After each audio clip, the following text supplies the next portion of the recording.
All right. This is I'm running this right now, the Cigar Talk Live on both channels, my cigar channel and my guitar channel. It won't be on my guitar channel anymore, so if you aren't following and have the bell on, you won't see when the lives come from the cigar channel. 5 people in here. Anyways, today I'm smoking the El Rey del Mundo Flor de la Neza. It's a great cigar by El Rey del Mundo. Frank Laneza was like one of the guys who left Cuba in like '61. And this is his blend for them. He actually had his own cigar. It's a strong Nicaraguan cigar in the early 2000s, well, mid 2000s, called Frank Laneza. 1961, I think it was called.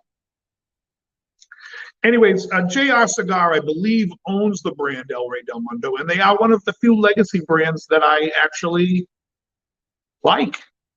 I like a lot of the El Rey del Mundo non-Cuban stuff. Some of the other companies like Monte Cristo, the Monte Cristo number 2 is fantastic. I haven't smoked the Monte Cristo that's outside of Cuba where I was like, oh, this is great. I mean, they're okay, but I just feel like the legacy stuff gets lazy. Romeo and Juliet, I mean, I love the short Churchill from Cuba, but again, I don't know who owns the legacy brand there. I don't know if it's, could be General, could be, I mean, there's a few biggies that own most of them, but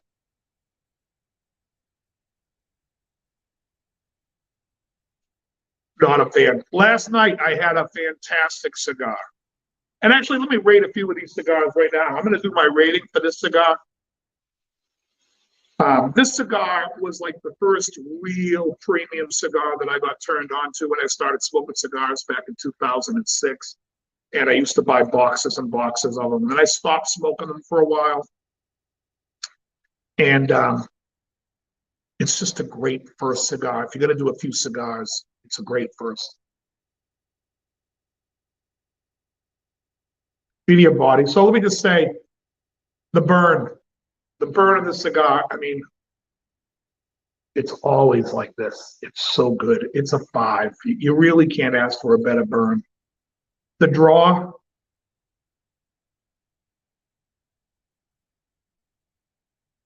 four and a half. Unbelievable. Great smoke output, great flavor. The flavor, I'm going to give a 4. It's very good. Is it outstanding? That would be a 5. No, I tend to now like a heavier cigar, I tend to like a stronger cigar, but this is still, I mean, you could call it a 4.5. Fuck it. Let's call it a 4. It's really good. It gets better as it goes, too.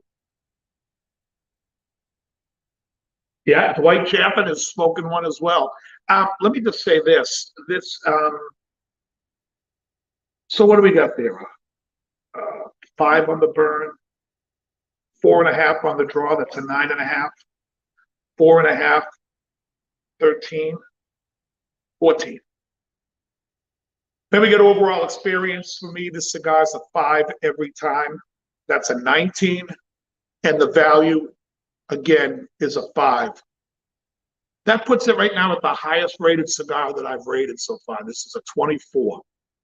And again, the value plays into it because I'm not going to sit there and say that it's better than the Melanio V, but the Melanio V costs you some bucks. This one doesn't really. This one's a lot cheaper. It's very close to, it's a great experience. And so therefore, yeah, I like Maduros.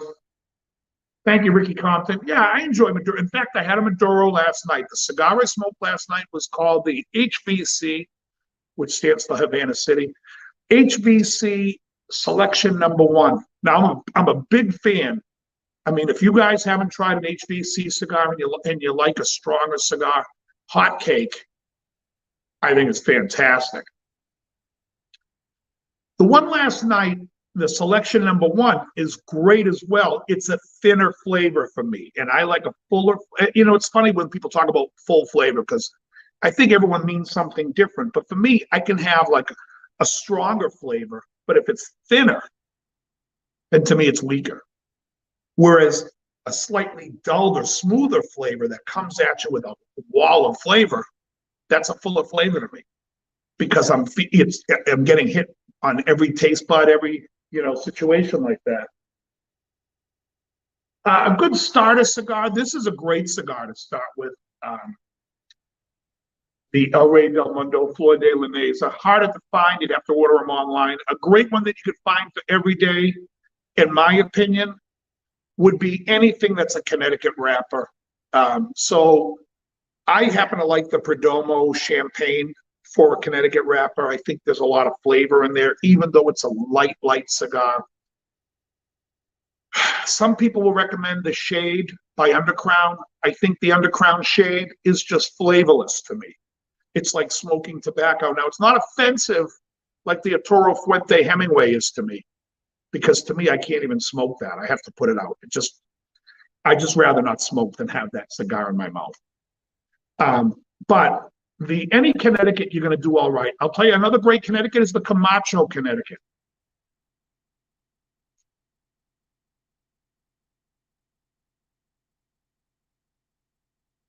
Look at the ash on this baby. This is a really nice cigar.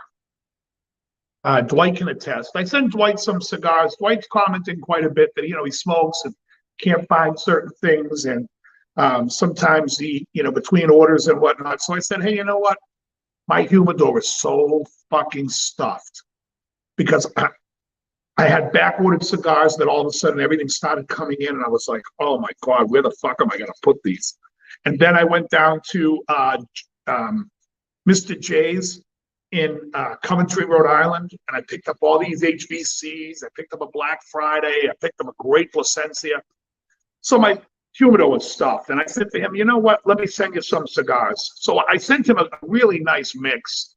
I sent Dwight I sent him one of these, which he's smoking right now. I sent Dwight the limited Rocky Patel Extreme Sumatra. Now, that's a really nice cigar that's only made for Famous Smoke, and it's really good. Famous Smoke has them make like 5 cigars, and I got to tell you, the other 4 are crap. That one is excellent, so I sent him one of those, which I have a ton of my humidor. I sent him one of these, which is the La Perla Habana Wide, La Perla Habana Wide. This is a great, if you like a fuller flavor cigar. This is, by the way, Dwight, this is going to be your after dinner cigar. This is definitely not a morning cigar for you.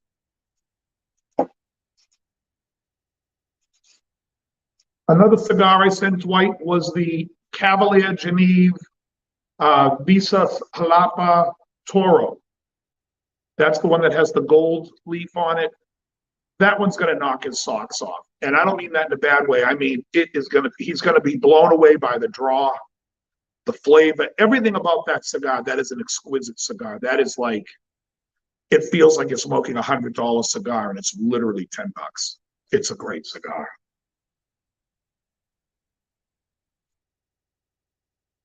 Oh yeah, it's a great one. And then there was one more I sent you. Let me see if I can remember what it was. I sent him the Christophe Criollo Matador, which is a good 1.5 to 2 hour smoke. Nice full body flavor, great cigar. I don't know what your humidor is like. My suggestion before you smoke the Matador is leave it out a day out of the humidor. I just think that cigar smokes better, a little drier. People always ask me about the humidification, and I'll say to you, to me, it's always better to under-humidify than over-humidify. Over-humidify, you're lighting the cigar every 5 seconds, and you're making an enjoyable experience not enjoyable anymore. And when you under-humidify, I mean, the worst thing that could happen is it'll burn faster. So what? Still a great cigar, but I would leave that out a day before you smoke it out of your humidor. That's just my suggestion. And I think that's 5. That's the 5 that I sent you. It's a great mix. But it made perfect room for all my hotcakes that went in there. I bought the hotcake 60. I'm not huge into big fat ring cigars. But the certain cigars, here's the funny thing. Certain cigars smoke really nice with a small ring. In fact, my friend Carl, we call him Brother Carl, Carl will swear by stuff like the Lonsdale or the Lancero. He likes them real small, says there's way more flavor. To me, it's not for me. I smoked a cigar the other night, the Killer Bee. Now, the funny thing is everyone in the cigar shop is telling me, oh, that's an aggressive cigar, really strong. And the one guy, Chuck, who sometimes comes on the show, and I'm trying to get him to be a regular on the DL show, Chuck looks at me and he's like, nah, you can handle it. It's good. But he's not telling me that it's not strong. He's just saying I can handle it. So I ended up getting it. I thought it was weak. I thought it was very mild. In fact, Nathan goes, watch this asshole will say it's mild. It was mild. It's really thin. I mean, it's got a chocolate, it's like on the darker spectrum of flavor. It's definitely not a Connecticut wrapper. It's a dark wrapper, and I'm smoking that wrapper. But I just felt like the smoke was smooth. It was light. That was a light cigar. So let me just tell you, over the last few days, I've had some great cigars. So last night I smoked an HVC Selection number 1. That is a Maduro. Strong, thin, I would say it's a thin flavor to it, though it's not but really, I would not give it to somebody that just started smoking cigars. They'd be like, what are you, crazy? But it is so nice. The night before, I smoked what the fuck was it? A Black Label Lawless. The Lawless was good. I was shocked how good the draw was on the Lawless. It was fucking nice. It's nice. The flavor on the Lawless is bold. Again, not as full for me as the Salvation. I thought the Salvation smoked better, like had a better flavor. But I smoked that fucking Lawless down to the nub. I would have eaten the rest if I could have. The wide you sent me, that's a great color to it. Krista, yeah, definitely an hour and a half, maybe. Yeah, exactly.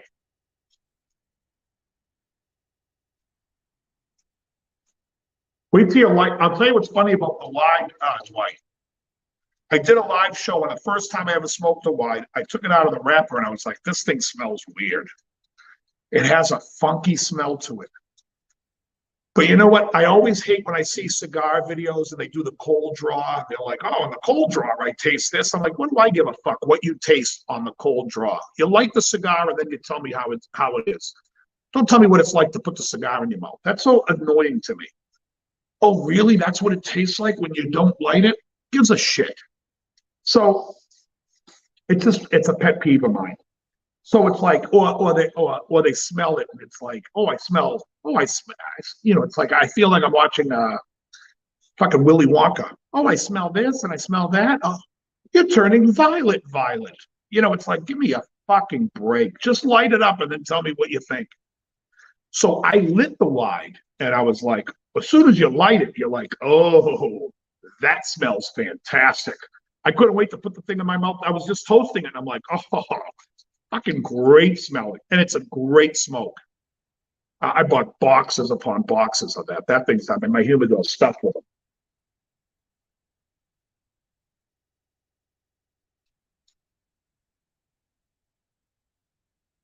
Hmm.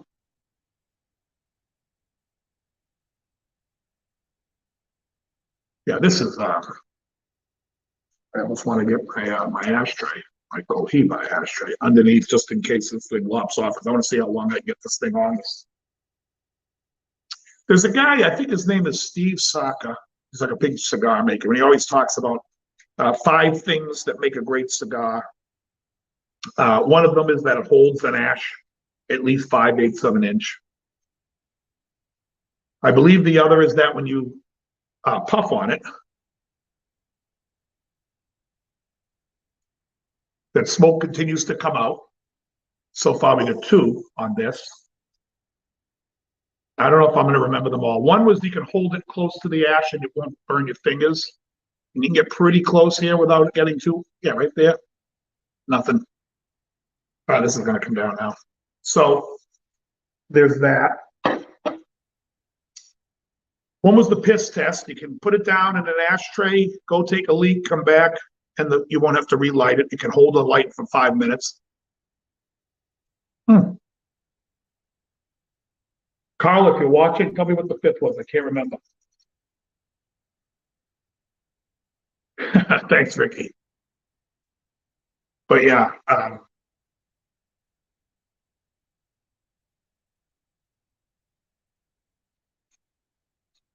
well, what's great is I teach Angelina, and I used to teach her at her mom's, but now she's staying at her dad's during the week because she goes to college up at Regis. So she lives like 10 minutes from this nice cigar shop in Watertown. So like now my thing is every time I go teach, I go over and have a cigar in Watertown. One thing I like is super nice guys there, great guys. And they carry different stuff, and that's cool. So I get to try something that I wouldn't try. I had an EP Carrillo Encore, which scored a 96. And it was a good cigar. It wasn't a 96. I'm sorry. I don't know who that guy knows, but it was a good cigar. I would say it's no better than this CAO Cameroon, the anniversary of Cameroon. In fact, I think the Cameroon's a little nicer. I mean, the wrapper, I thought the wrapper was Cameroon when I first started puffing on it. And then as it was going, I'm like, this is Sumatra. The next time I go there, I'm going to try the Prestige. No, Prestige, is that what it's called? No, not the Prestige. That's a movie. What the hell's the name of this thing? Begins with a P. The Pledge. The Pledge. I'm going to try the Pledge. And that got a 98. So I can't wait to see how far off that score is. I mean,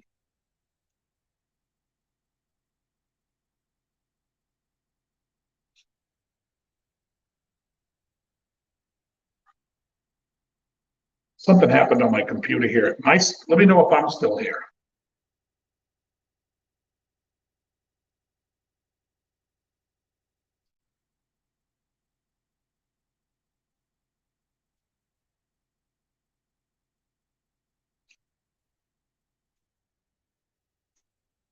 Am I still on the show or not?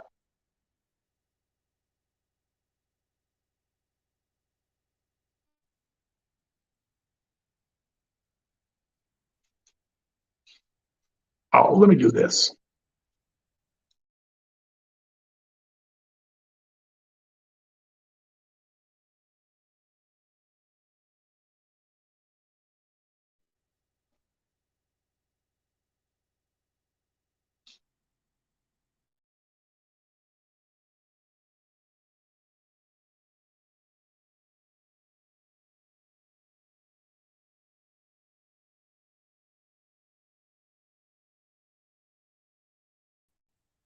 Sorry about that. I don't know what the hell happened. I had to get my phone off the Wi-Fi, put it on 5G. 5G, giddy up. You guys can see me, right? I'm back. Somebody say something in the chat with this 12 here.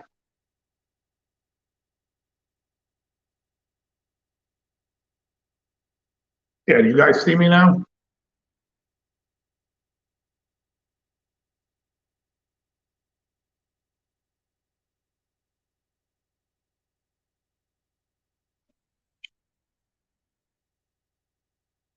I'll wait till somebody lets me know that I'm here.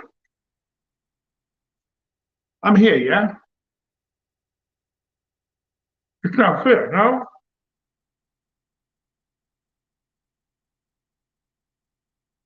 What do I know about the restaurant business? Yeah, see now about this point in this cigar, the cigar starts to pick up a lot more flavor. It goes from like almost a medium minus to like a medium to medium plus.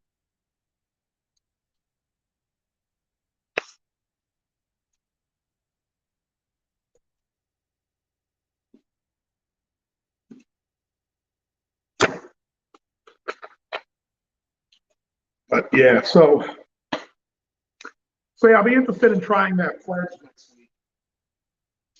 That is if they teach her in Newton. May have to teach on Sunday this week. We're gonna find that out.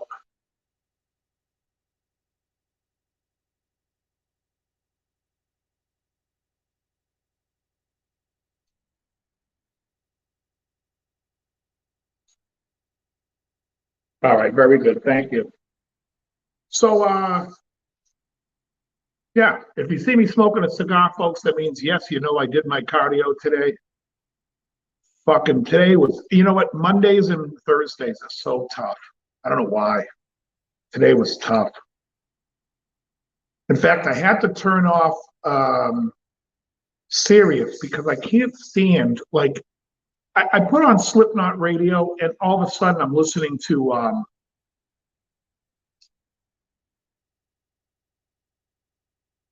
oh, okay, thank you. I'm listening to like Down in a Hole. I can't listen to Down in a Hole by fucking Alice in Chains if I'm trying to keep my heart rate up. You know what I mean? So I just said, fuck it, went to YouTube and listened to the Power Slave album from Iron Maiden. And that got me through it. And then here I am, I get to smoke my cigars today because of it.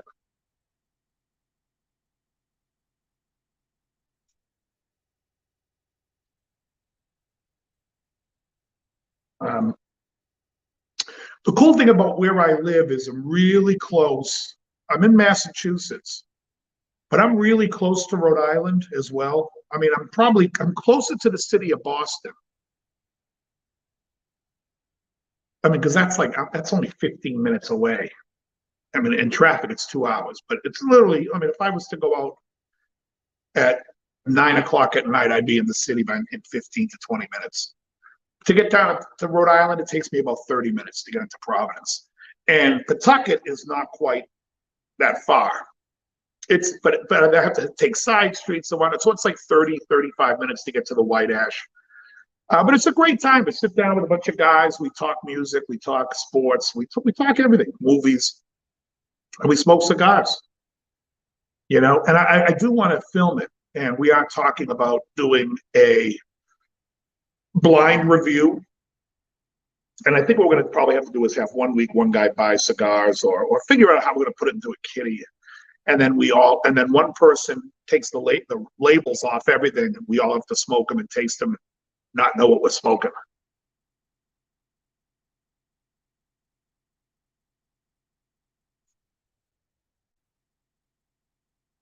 But nice, right down to the nub, Dwight, right down to the nub.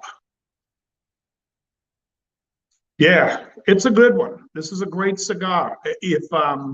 If you can find them, sometimes on JR Cigar you can find a single.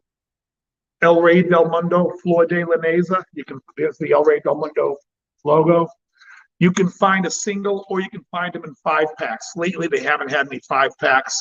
So I went on, I forget who it was. It might have been CI or somebody had a box of 20. And so I got that.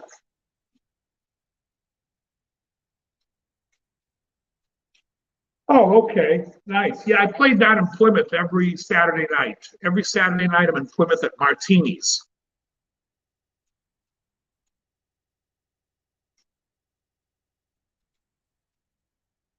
I just booked a Christmas gig in December for Jim and I.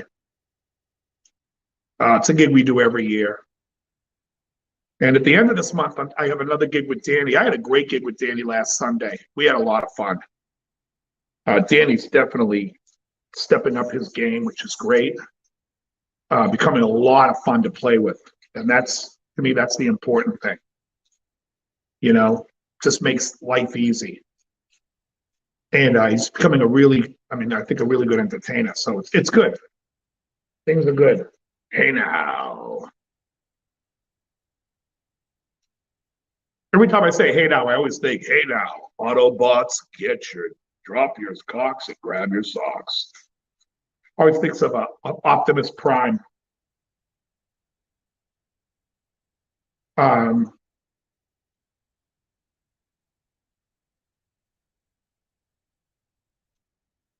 I did a guitar setup this week for somebody. It was funny. I did a guitar setup for this kid. He's 19, and he was telling me he was looking for a DSL 100, a used one, because he bought, I guess, I don't know if he bought, but he got real cheap, a 5154 by 12. I said to him, "You got to be out of your mind. Go buy the JCM 2000. You're going to get it for the same price." So his dad messaged me today. I guess they found one for a great price. So the 2000. I watched Jim Lill's video today on cabinets. You know, it's very interesting. I always tell people, you wanna sound good, you know, and you get all these assholes. How to sound like this guy on a budget? Here's the budget. Spend it on lessons. You can't play. Spend it on lessons. You'll figure out how to fucking make everything sound good. I don't care what amp I'm playing. I've always said that to people too. I'm like, I used to do gigs where I had to go and they had backline gear. And I'm like, "What do you have?" And I'm like, "Yeah, I'll take that." And they're like, "Are you sure?" And I'm like, "It doesn't fucking matter. Bring a pedal and it'll sound great. Who cares?" And when you watch Jim Lill do that whole amplifier thing, it's like, shit. You know, it's so funny because everyone, like, especially like, you know, when you watch Jim Lill's video and he shows you that when you start moving the tone stack around, you can make the amp sound like anything. And then you have these assholes who are showing pedals. Here's everything at noon. Well, what do I give a fuck about noon? Just show me what the pedal sounds like if it's good. You know? There's such similarities too in the cigar world because I watch these cigar review videos and it's the same thing. These guys are like, "Oh, I taste cashew and nutmeg." I'm like, "Really? Is that the tone wood you're tasting? What the fuck are you talking about? I don't taste any of that. It tastes like fucking cigar to me." I can't stand so many people say all these different nuts, and I'm allergic to nuts, and I skeeve nuts. Like the smell of nuts makes me sick. I've never smelled nuts when I'm smoking a cigar. I don't know what the fuck they're tasting. That's why when I do my system, it's like, do you enjoy the flavor? Is it okay? Is it poor? Is it okay? Is it good? Is it very good? Is it outstanding? I don't care what you think you're tasting, and it doesn't matter to me. I've seen them review cigars that I smoke, and I'm like, I don't taste any of that there. This guy's like, "Oh, I taste black licorice." I fucking hate black licorice. I've never tasted that in that cigar in my life.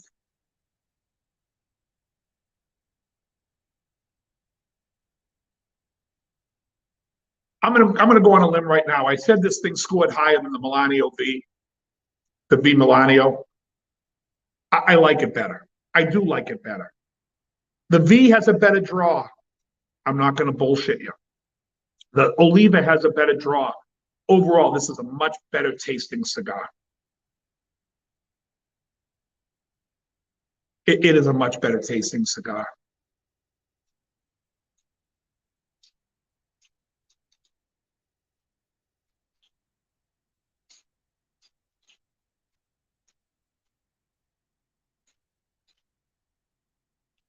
Yeah, journeyman. It's insane. The cork sniffers of the world. I feel like Morrissey. Cork sniffers of the world, unite and take over. And that's why I love those Jim Lill videos because because he sits there and talks about, "Oh, this person says this amp sounds jangly and warm." I'm like, "How can something be jangly and warm?" And then he said, he's taking it off like the internet, right out of people's feeds. He's like, "Someone said the Fender, blackface Fender is dark and bright." Dark and bright? Those opposites? I mean, it's insane.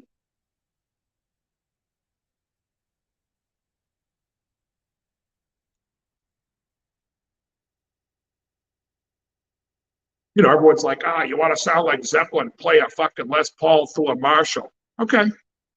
All the early stuff, he's playing a Telly through a Supro. Sure. Yeah, Marshall, Les Paul. All right. There you go.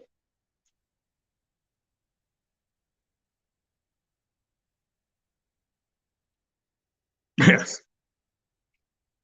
Yeah. So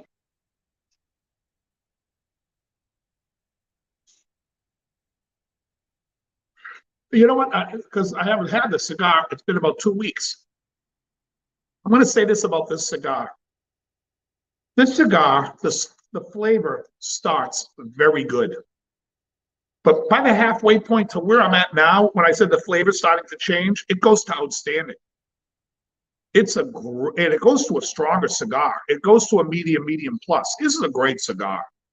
El Rey del Mundo Flor de Linés are right now the highest score I've given. I've only rated 3.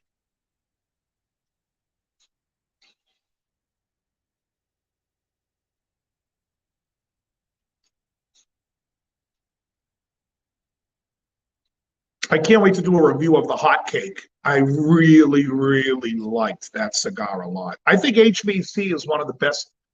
That guy has my flavor profile down. When I light one of those cigars, I'm like, oh, fuck yeah. And the funny thing was Chuck and I like the heavier cigars they all think my fucking taste buds are shot at the shop. They're all like, they always make fun because they'll give me a heavy cigar or they'll suggest a heavy cigar and they'll say, watch, I won't say it's heavy. And to me, sometimes they're not. Sometimes they are.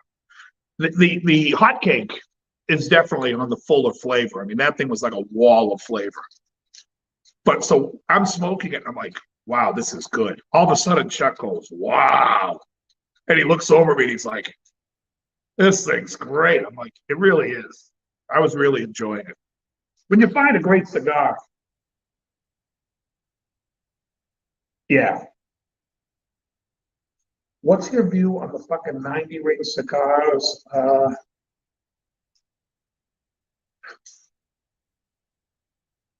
Okay, so those are novelty things, Dwight. So we have a guy, Nathan, great guy at our shop. And he's a large ring guy. So the hotcake 60 was one of his staples. He's into the kintsugi that I like. He likes he turned me on to the whiskey row in the 60 ring. He's a big 60 ring guy. So sometimes if a 70, 80, or 90 ring cigar comes in to the store, Don will put it aside and have Nathan smoke it. And so Nathan smoked the 9x90, and it took him over 4 hours. But it was more like a challenge. It was more fun. He says he enjoyed it, but he was like, he wouldn't do it again. But yeah, it's a novelty. That's just all novelty.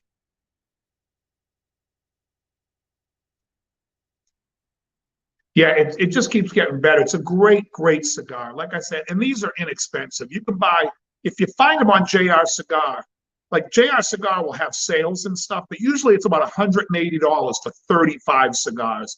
And then sometimes they'll do like 30% off. So you can get a really great price on them. Get them for like $4 or $5 a stick. And that's unbelievable.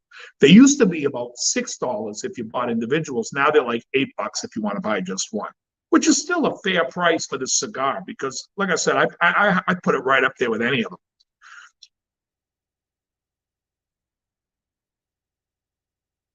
The smoke output is fantastic. The flavor is great.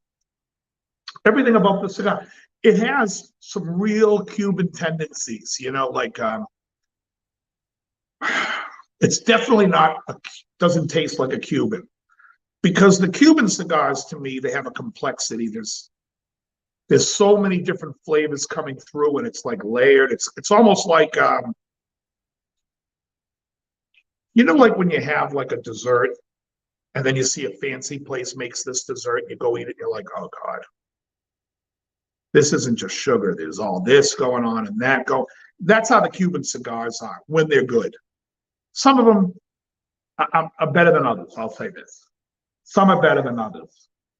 Some girls' mothers are bigger than other girls' mothers. But yeah, it's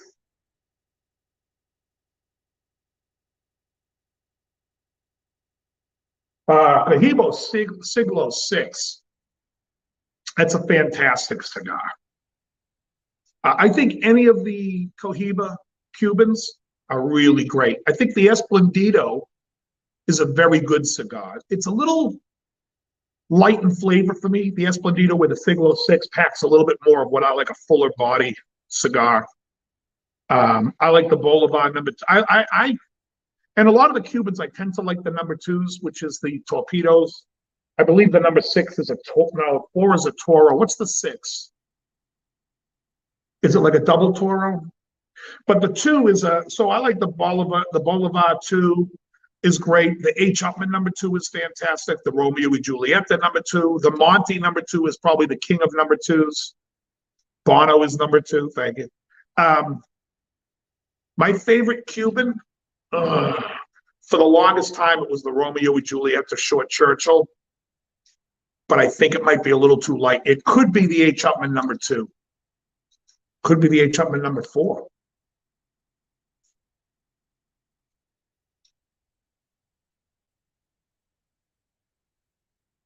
But I don't know.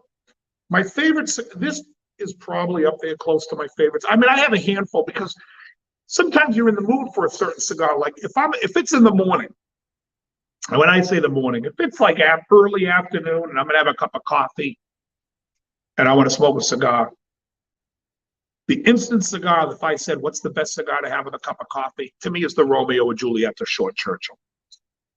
Unbeatable. Unbeatable for that, for me. You know, so yeah, I mean,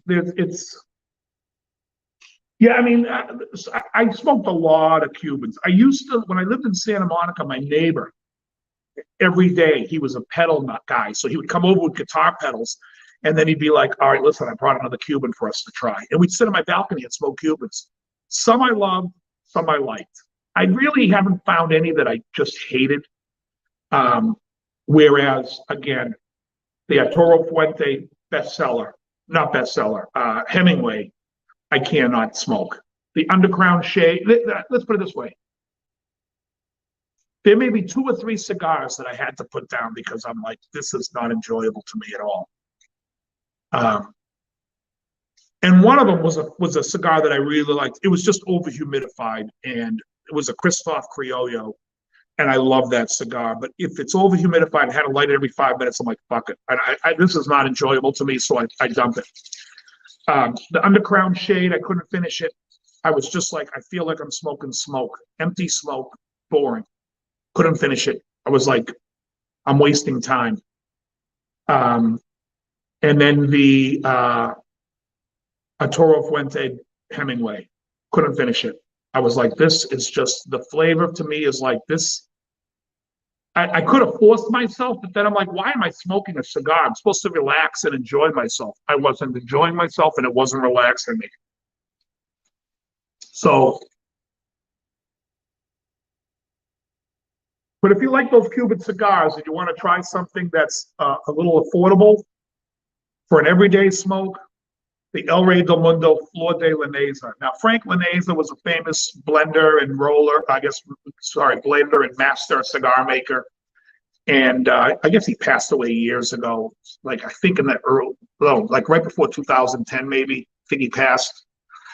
And this blend that he did for El Rey del Mundo is fantastic. And El Rey del Mundo has some other nice cigars, but nothing that is as great as this. This is like a cut above, in my opinion. And everything's my opinion that I'm saying, because clearly, you know, plenty of people love the Arturo Fuente. For me, it just doesn't, it's not my taste.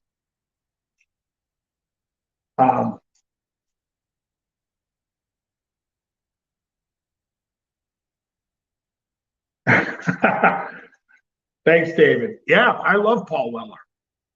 Above the Clouds. I also did All the Pictures on the Wall, which is one of my favorite songs by him. Weller is one of those guys, and let me explain why I like Paul Weller so much, because it took me a while.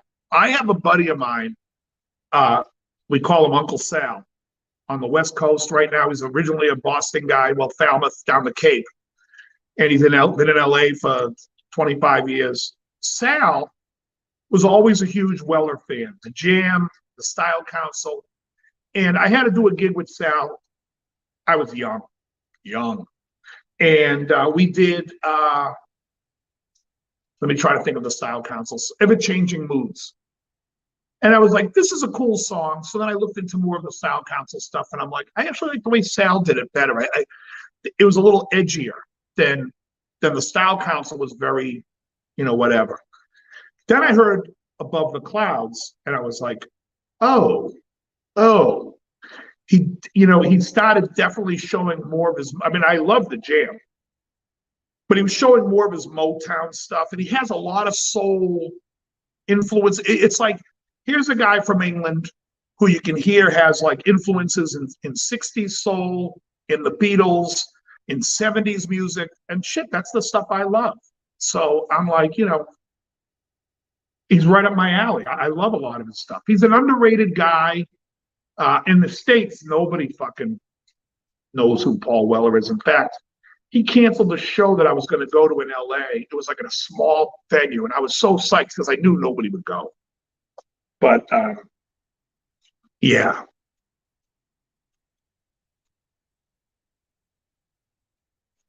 Above the Clouds. Yeah, it's great.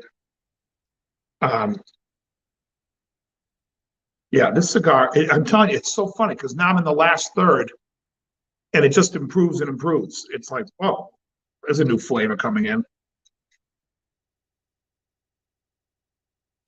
Ash just dropped because I'm trying to take the band off now because I'm getting close to the band. We're putting the band back together. Here we go. My friend Carl, I gave him one of these the other day and he smokes it and he's like, why the fuck do they make the label so hard to read? I thought that was hilarious.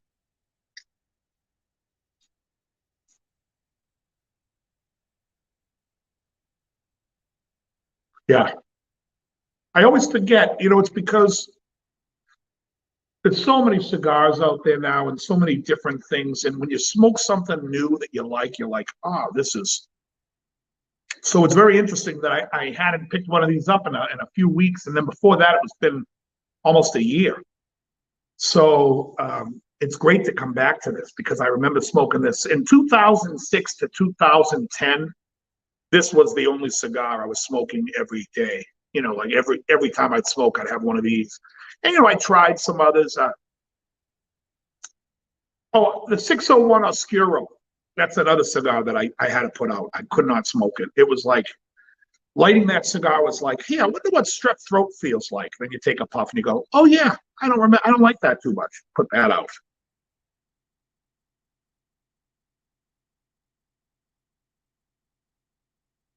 But yeah. But like I said, going back to that Jim Lil guy, I love the way he puts that. And he's very sarcastic about it because he's like, I'm just a player. I don't know anything about anything. He just says, I don't know anything.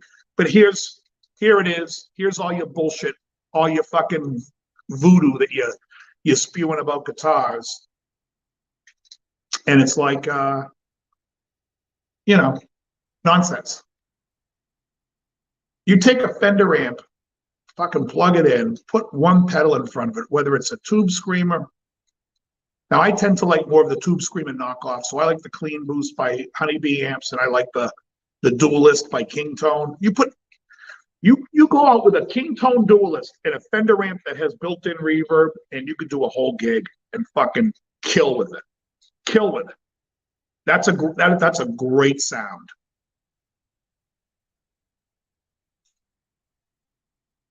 Now, if you can't play, it may not be a great sound. But then no matter what you go out with, it doesn't matter. It's not going to be a great sound. And when I say Fender amp, it doesn't even have to be a Fender amp. Like, I had Rick Hayes on the show, on the DL show, and Rick Hayes makes the Fender knockoffs. And his thing, like he makes the Princeton. And his thing about the Princeton was he uses all top grade components because when Fender made it, it was a student model. So they were using, they use cheap components. It's still made with cheap components. Does it sound any better? I don't know. Honestly, I'm sure if you did a blind test and tweaked everything within the tolerances, I wouldn't be able to tell you the difference. But I do know that the better components will last longer. That I know. So so there's that aspect of it. So it's not like there's no value anymore in anything. It's like, of course, there's value in things. I think the more you spend, you're going to buy something that has higher end components, which will last longer. What is all that noise out there? It's pouring out there. I was going to be facing it so you could see the rain, but my face was too dark. The new Fender, hey Laz, the new Fender American Series guitars. I haven't. Here's the thing, and so you guys saw my last build, which was like a David Gilmour type guitar, and I have my yellow guitar, and I have my white guitar, and I have my vintage white guitar. Those four Strats, I've never picked up a Strat off a wall that ever felt better than that. Custom shop or not, doesn't matter. So I don't care about instruments anymore. I don't look at guitars. I don't go on YouTube looking at guitars. I don't. Sweetwater sends me a catalog. It just goes in the trash. I'm like, I don't care. Honestly, I don't look at any of it anymore. I don't care. Oh, the new Fender has this and that. Gives a shit. Oh, it's got the treble bleed. I get treble bleeds on my guitar. I get stainless steel frets on my guitar, jumbo frets. I got these Warmoth necks that are fucking unbelievable. I've got the scalloping that goes on just on the very high strings, on the real high end. My guitars are so, for me, that I could give a shit what comes out in the market. Now, I'm not saying that in an angry way. I just don't care. Honestly, I don't care. I don't care about amps. I don't care. I thought in the Jim Lill video that car amp sounded good. And I'm thinking, like, I even thought the other day, I was like, maybe I should sell my amps because I don't even care. I would keep one amp. I'd keep one 4x12 amp and one combo. And then I'm like, I don't even care. Right now, it's just decoration. I don't care. I don't need the money. I don't care. I don't care. But I'm not playing those amps. They're furniture. Now, if I take out a little amp, I do like pedals, but I have every pedal I want. At one point, I went out and was really looking at every pedal. And then when I started getting some pedals, and I have like, you've seen my pedal boards. I have pedal boards and pedal boards of pedals. And then I have a closet of pedals that don't make the pedal board, and they're still good. And I'm like, I remember I bought the Bombastortion. I forget who from the Bombastic Meat Bats there. Steve Lukather was using it with his Bogner. It sounded okay. It's like there's more to Steve's more to Steve than the fucking Bombastortion because it didn't sound anything like Steve's sound to me. It just sounded like a drive, and I almost had to keep the gain almost all the way off, which kind of reminds me of when Andy Fuchs did the plush pedals and he had the noxious pedal. The noxious pedal sounded fucking great if you had the gain almost all the way off. Anything more than that, it was just, what the hell's all this? It was like it was obnoxious. But I think that was the point. But it was like, not something that would be in my wheelhouse of using it. Dwight, are you smoking another one, or are you just you're stopping at one today?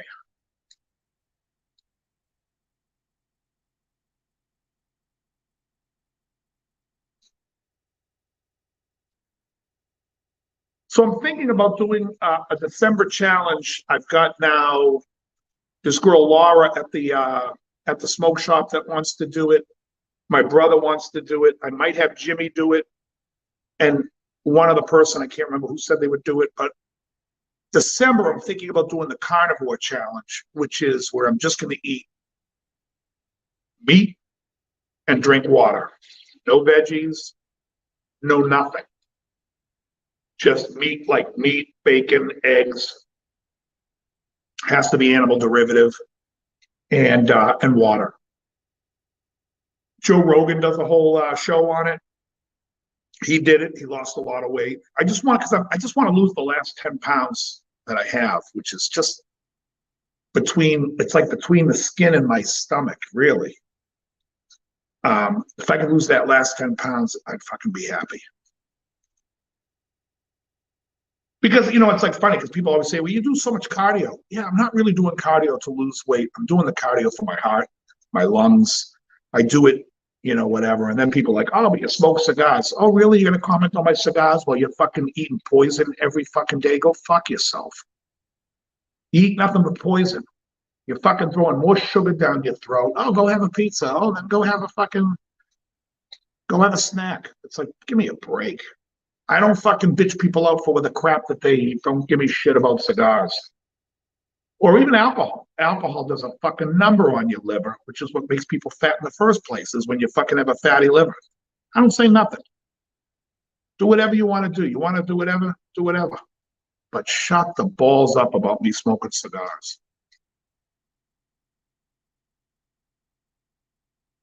You know what the number one killer in men is? Stress. This is a stress reliever. I would say it does more good than bad. You know?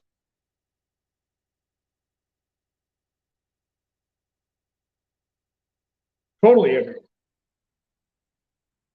Yeah, absolutely, less stress. This is a stress reliever. This relaxes you. This makes you think. You sit and smoke, you get to relax, you get to think about all the people you want to kill.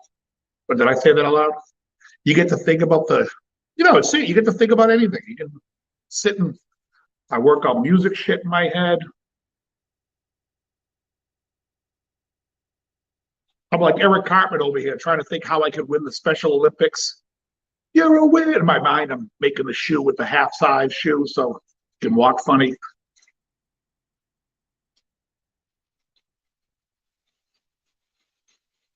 So yeah. Oh, now the rain's coming down. Good clip. I don't know if you could see. I'll show you guys. Let's try it. Let's try to show you the rain. What other way?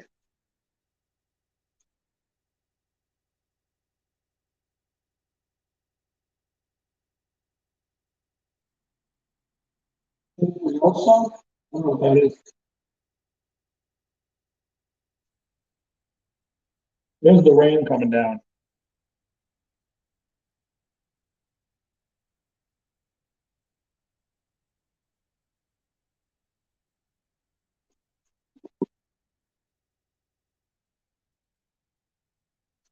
All right.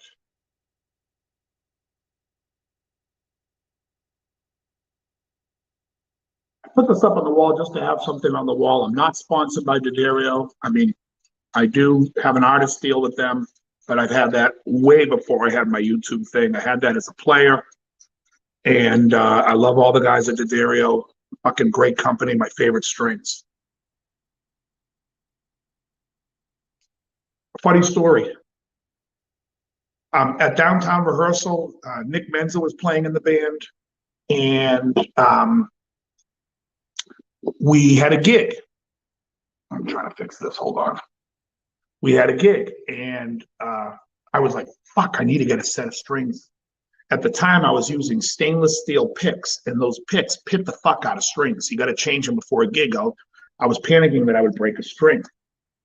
So what happens? Guy next to me, who's a buddy of mine, says, "Oh, do I get some extra strings? You want to try these or any balls?" I said, "Sure." And why is that moving? Hold on. Don't move. Don't move. All right. And so I tried the Ernie Ball strings. I started practicing in the rehearsal room because I had another half hour before I had to leave to go to the gig. 10 minutes into it, I'm like, I can't play these strings. They just felt terrible. I just hated the way I hated the way they responded, the way they played. And I fucking ran out to this is 2001, ran out to a store, bought the Darios, put it on, and made it to my gig. Stretched them out backstage, you know.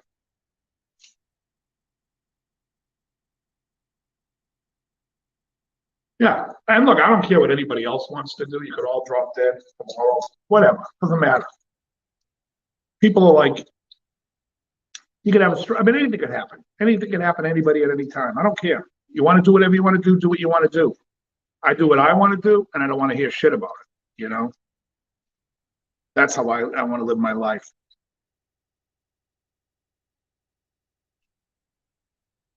It's like when people come and they look at my rig and they're like, oh, why do you put that pedal behind that pedal? Get away from me.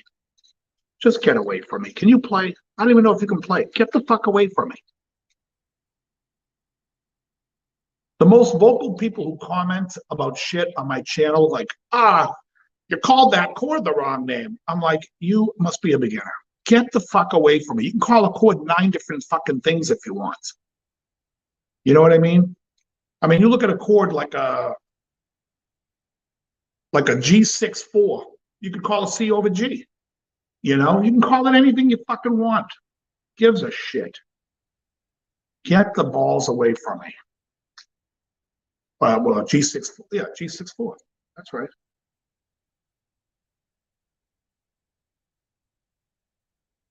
But people are like,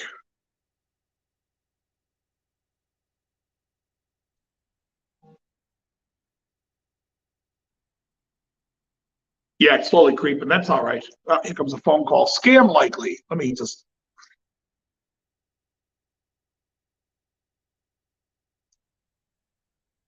Yeah. Yeah, I mean, why the hell? Who cares? What the hell do you give a shit? I mean, I don't care.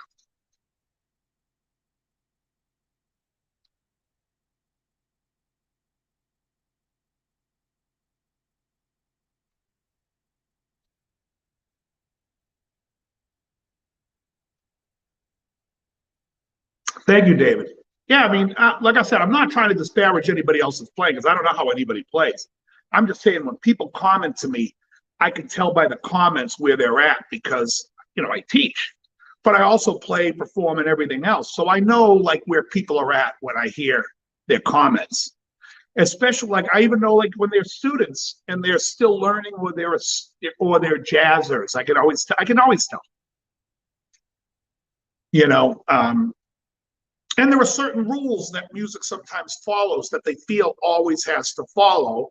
And that's not necessarily true, because when you write, you can write whatever the fuck you want. Yeah, there are certain rules, but sometimes you don't have to follow that form. And that throws people off, especially when they want to learn a song. It throws people off because they're not expecting that. You would expect, okay, we're going to go, this has to be the 5 chord. Maybe it isn't. That type of thing. So thanks, Andrew Collins.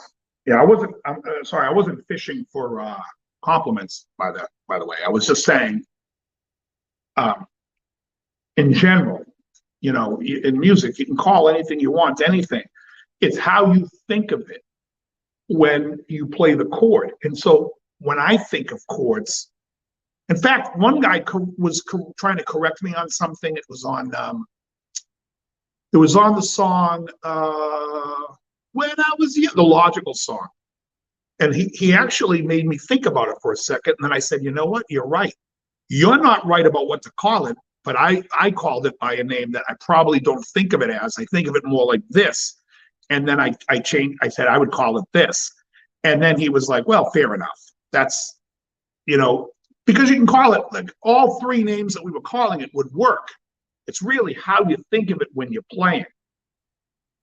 And to me, that's what I do when I'm teaching a song. I don't want you to sit there and, think of, if a chord comes and it's like also how it's acting in the song is how I think of it. But some people say, oh, it's acting like this. And I'm like, yeah, I don't think it's acting like that. I don't hear it like that. So I teach and call it a certain chord, but people will argue with me. And I'm like, why are we arguing about this? Who cares? I taught you the fucking song. Go play the fucking song. You're on my page learning the song. You're going to argue with me about what I call the chord? Get the fuck lost. I'm whipping these things together as fast as I can. You know what I mean? I'm trying to think what the chord, it's a D. It was it goes, there are times, which is a D chord, when all the world's, the next chord. I think I called it a D6 with a flat 5, which is what it is, but it's not really what I would think of it as. I really think of it as more like a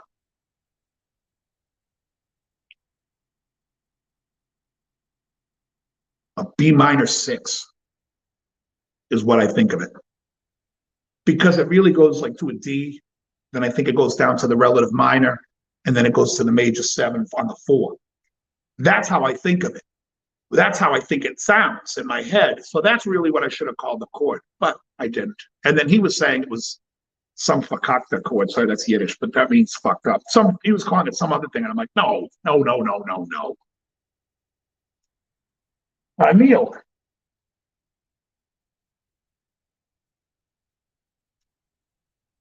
Oh, hey, Neil, thanks. Well, I'm glad you learned the theory, because to me, the theory is that takes away a lot of the mystery of the song, and also helps you think of other songs when you start to see other songs and you're trying to figure it out, and you go, oh, you know what? That other song incorporated using that 1-6-4. This is probably a 1-6-4, you know.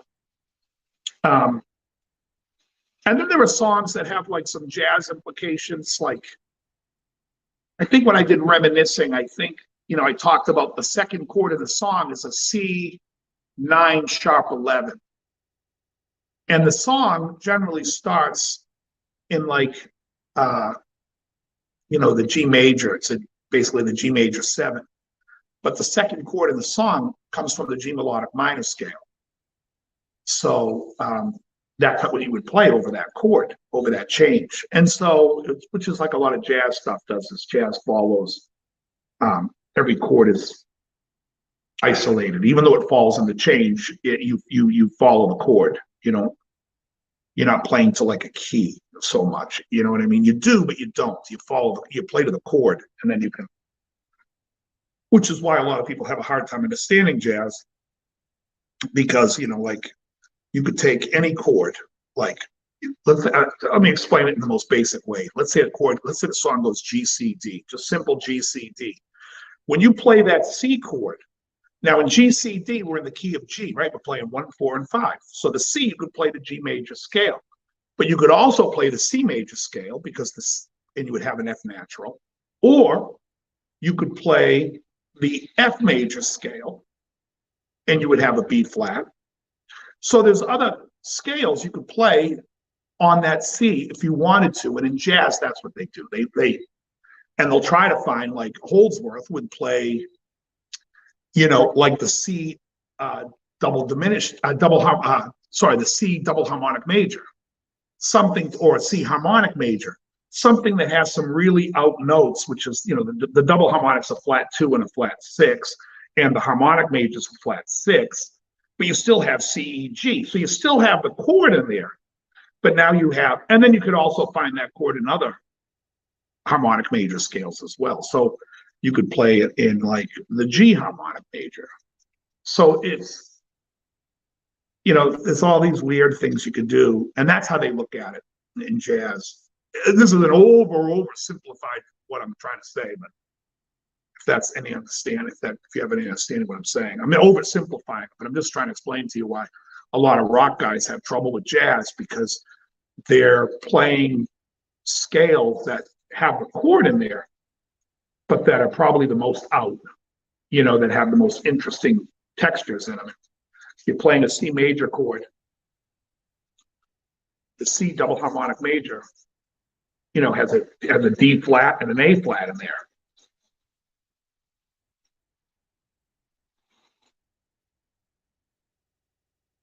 And then once you know all the triads of that scale, then you could stop playing crazy triads against the C, and people are going to look at you like, what the hell is this?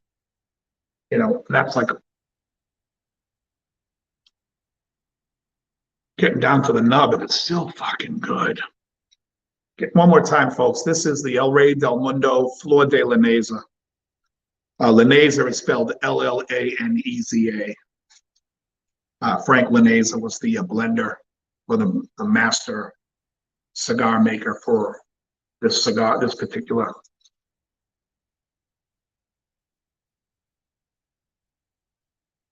The draw of the cigar is fantastic. What did I say, 4.5? It's fucking great. I mean, it's not like the Melanio V or the Cavalier Geneve. That's what I call world class draw, but it's right as close as you can get without going there. No, I can see what you're saying. I'm reading them, but I just don't. Yeah, you're more like affirming. Hey, Wayne, what's going on?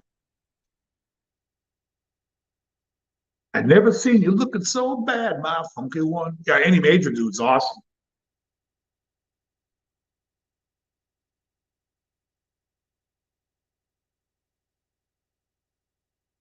Yeah, no, I'm seeing what you're saying, Dwight. But like I said, it was more like an affirmation. You just agreed with me. Not too much. Smoking a cigar, smoking my I think next I am gonna smoke one more. I'm gonna smoke the wide. Because after if you're gonna smoke two cigars, the second one has to have a flavor bomb to it. It's gotta cut across the flavor that you just had. And this is really good.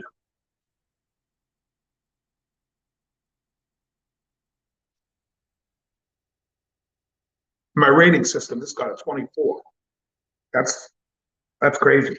25 is perfect.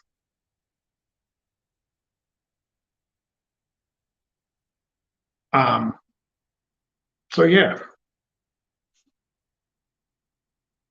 Uh, man, I was watching some Mike Mentzer videos earlier today. Mike Mentzer was he was a trainer at Gold's when I worked at Gold's, and he was always screaming at people. He was a funny guy. He would smoke cigarettes right at the front door, and I remember they would yell at him from the pro shop saying, "Get stand further away from the door. You're getting all the smoke in the gym." It was so fucking funny. But he it was a video on his heavy duty stuff, and I'm familiar with heavy duty. I wasn't familiar with the fact that he wants you to work out every 72 hours. He doesn't want you in the gym every day. He's there. He's like, you do chest and back, 5 sets of everything. I love your Steely lesson. Oh, Oli Roth is awesome. Oli Roth is one of the best, the shredder guys, because he's the most. I was talking about him yesterday to a student of mine. He's the most melodic. You know, um, you want to hear a great solo by Oli Roth? Try to figure out "I'll Be There" from the Electric Sun Beyond the Astral Skies album. That to me is like, we talk about perfect solos. That is a perfect solo. It's flawless. And it's funny because he's on the cover holding the Sky guitar, but that's all Stratocaster on that album. He actually, didn't Menzer die from the big H? I don't think he died from heroin. I thought he had a heart problem. I don't know. Him and his brother died around the same time. I think they died 2 days apart. I thought one committed suicide, but I could be wrong. I think they died of heart failure or something. He he was never the same when he lost that fucking he lost the Olympia to Arnold back in the day, because it was Arnold's comeback, but he was in ridiculous condition. But his training is like 5 sets on one day, and then you take 72 hours off, and then you go and you do um, shoulders and arms, 3 more days off, and then you do legs, and then 3 more days. Everything's you take 3 days. You take 2 days off after every workout. It's really a lot of rest, which I think would work for a lot of people. And the thing about Mike is, where Mike is right, he basically says, you get in there you got to shock the muscle. And you're not there to fucking, some of these people are like, you got to do high reps, if you're for bodybuilding, because the look and the conditioning. Yeah, maybe like I do it every third week. I do high reps every third week. Week 1 and 2 is heavy. Week 3, I go light. So this is my light week right now. And light week kills me because it's an endurance week. But that's all I'm working on is endurance. When you're lifting light, you're doing reps, anything over 10 reps, 12 reps, 15. I do 15 to 20. That's endurance. During the week, I'm lifting 3 to 5 reps, lifting my ass off. That's strength. And the muscle grows from strength training. Here's the wide without the, yeah, like I say, it's got a funky smell to it before you light it. But you know what? And this is what I get a kick out of when people they do a cold draw. This is like rating the guitar before you're plugging it in. Just strumming it open, going, oh yeah. Hey Charlie, that's what's happening. But I always liked Mike's principles. I use a lot of his principles, but into my own shit. Um, I hate giving people advice on working out unless I get the feeling that they're really going to do it. And if they're going to do it, then I'll help anybody to the end of the earth. I would help them. I'd walk you through it and do everything that I would have to do. But if it's just like, hey, I'm going to start, you know what? Start, and then we'll talk about what your training's going to be. Join a gym. Once I know you're committed to joining a gym, that's a little different than telling me you're going to start. Because otherwise I'll just send you some videos for you to watch people, because there's a ton of information out there. And, it's not the easiest to find. So, I'm helping a few people right now, and I sent them a bunch of links about diet and about nutrition and just stuff that is somewhat new, I would say.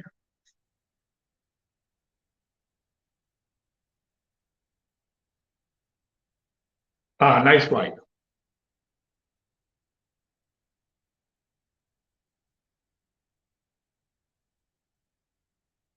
Hold on, this side didn't light too well.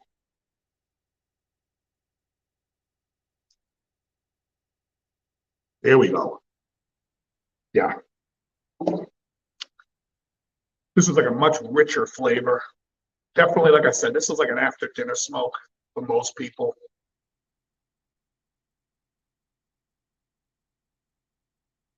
Exactly, Wayne. Exactly. In fact, yesterday, my students, I always have a few students on Wednesdays. The last student of mine has been playing for years, and he's a really good player, actually.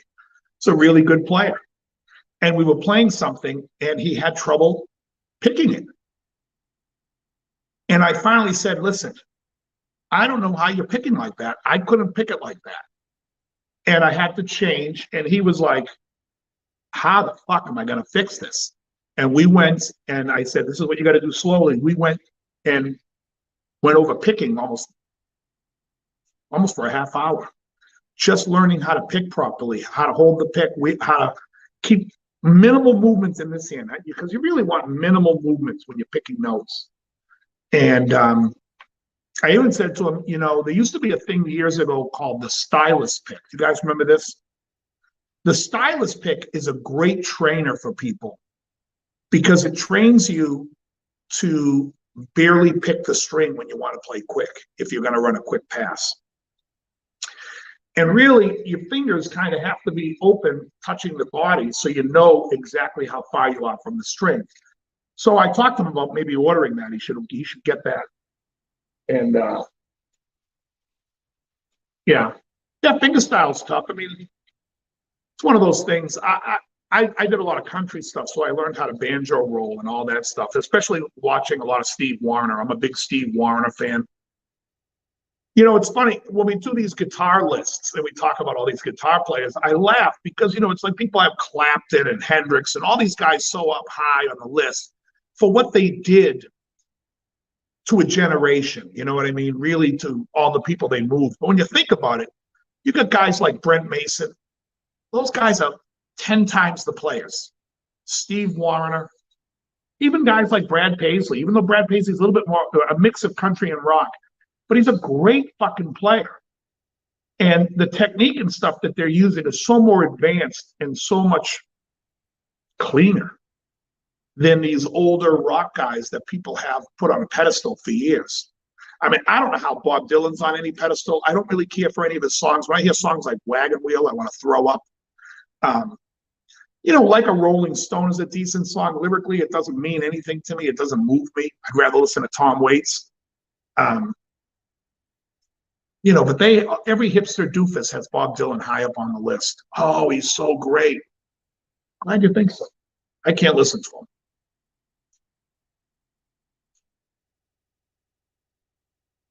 Then you hear songs by like Gamble and Huff. And you have all these complex chords and beautiful harmony, or like guys like Neil Sedaka.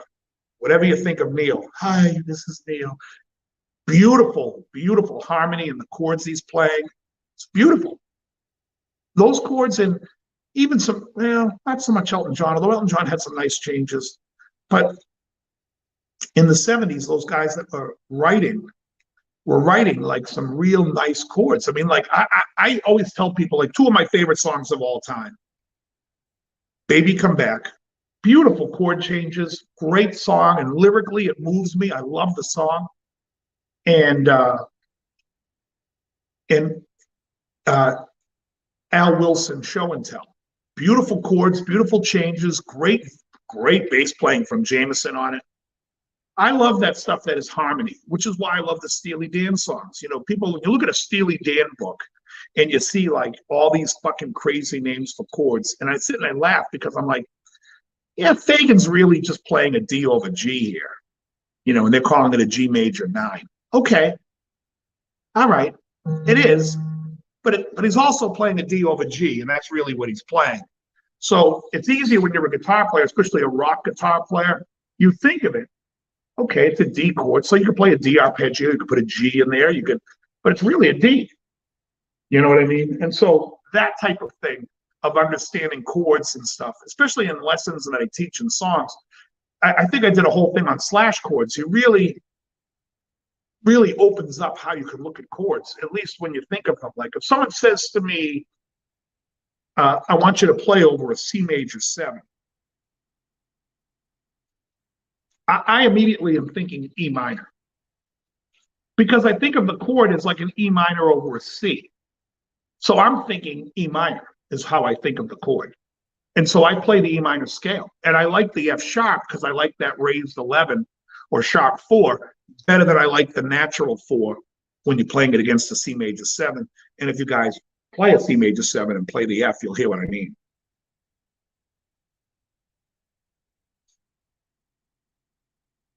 But I'm always breaking down chords in my head is what the hell is this chord?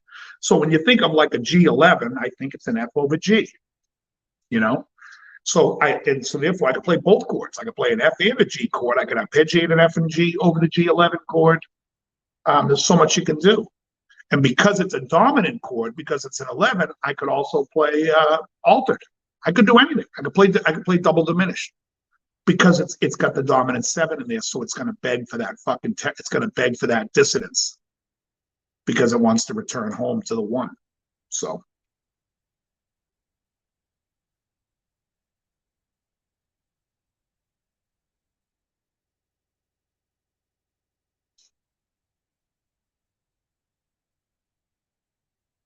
yeah, Steely's awesome.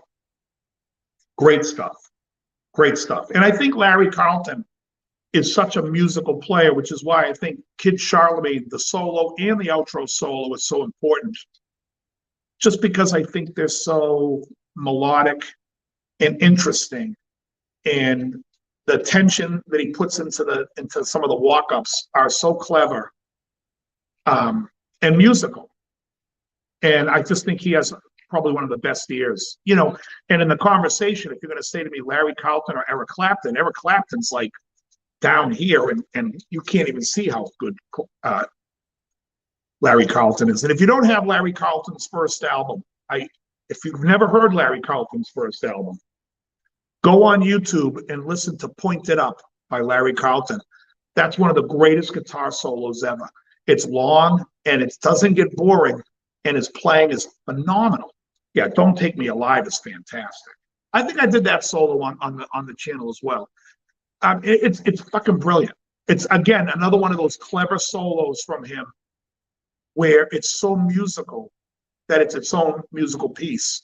You know, and to his credit, or against his credit, he spent a lot of time. I think he had those songs and worked out those solos, he said, for 6 months.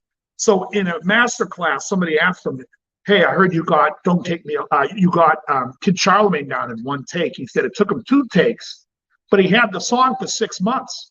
He worked it out. He says he played it a lot. He was embarrassed. He said, I should have nailed it on the first take, which is very humbling to hear the guy say that he worked on it. That was not like, you know, don't think of him as so great because he went in and banged it out in 2 takes. But yeah, I love Larry.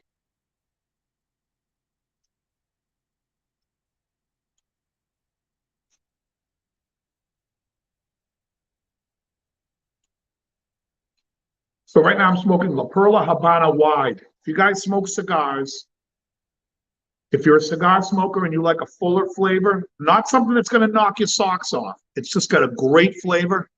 This cigar you can find on Cigar International. They're blowing out boxes right now for $65 for 20 cigars. That's like $3 and change a cigar. This is like an everyday smoke, after dinner smoke. It's so good. I can't stress it enough, the value of this cigar for what you get. And the build is like very similar to the one I had last night, the HBC Selection. Let me take a few more puffs and tell you which one I think the flavor is better in. Hold on.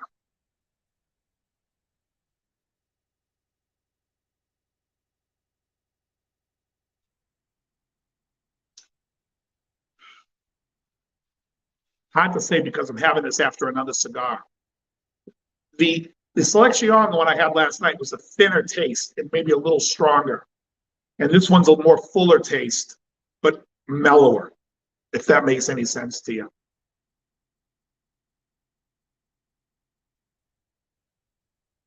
Both are great cigars, a great draw. What's your favorite amp? My favorite amp? I mean, again, I don't know if I have a favorite amp. When I played in my hard rock band, I have a dual rectifier. I played with that. That to me is a great amp. Do I think it's the best amp? Nah. I think the Wagner Shiva is probably a better amp. It has a better clean. Back then, I was really just into the dirty and the cleans. I used to try to compress the clean and make it so it's, I think Mesa has a terrible sounding clean. It's a very antiseptic sounding clean. Whereas the Wagner Shiva clean is just fucking beautiful. I think the Fenders are great sounding amps. I think the Princeton, I think the vintage sound amps knockoff of the Princeton Reverb is a fucking great amp. Carr makes a great, I mean, there's so many great amps. They're all, so there's too many good amps for me to pin down. You would have to give me I mean, honestly, I hate to be the sales guy, but you'd have to give me a price point, what you want to spend, and I'd tell you what to get in that price point.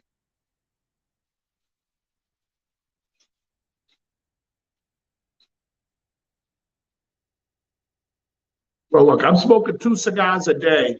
George Burns smoked 15 to 30 a day. And he lived over 100.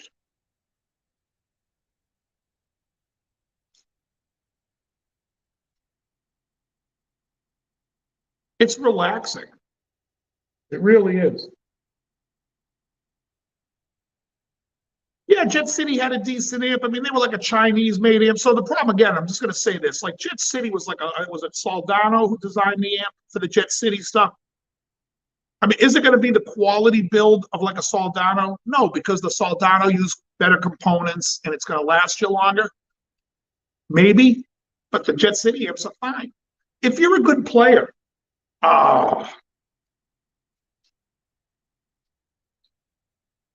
hold on. I might still be on, but the computer is acting up. Hold on. Yeah.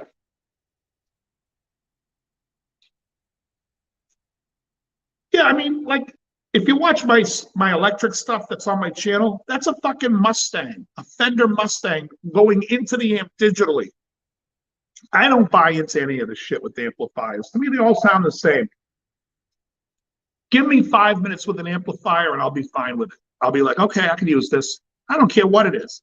If I got to go to a gig and all they got there is a fucking Roland Jazz chorus, I'll bring a pedal board and make it sound good. It's a great amp. If it's a fucking PV Bandit, I'll play it and make it sound good. I'll do what I can. What can you do? It's all this. I mean, people sit there and talk about the Katana. Oh, it's solid state. Fuck you. Somebody puts it behind a wall, you aren't going to know what the hell they're playing. Unless you're playing like, you wouldn't know. You can dial the amps in to sound good. There's so many great sounding amps.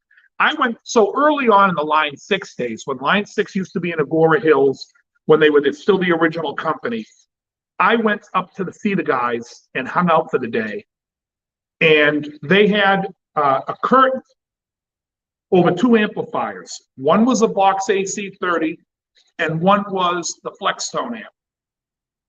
Now it was across the room, and they gave me a Les Paul to play, and so I played. And they said, and there was an A/B switcher in front of me, and I got to switch it. And they were like, play to your heart's content, and then tell me which one, A or B, which one is the Line 6, and which one is the Vox AC30.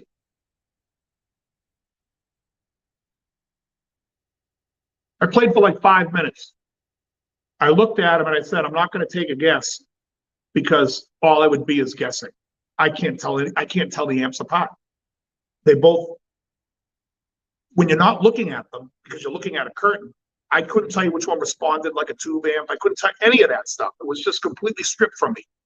I was like, if you put a gun to my head, I would say there's no way in hell I could make a guess. I mean, I said like, I could make a guess, but I'd be guessing. And he was like, I appreciate it. No, you don't have to guess that. I was like, I have no idea which one's which. No fucking clue. I thought they did a great job. In fact, after that, a little while back, I got a Flexstone. I played gigs with a Flexstone.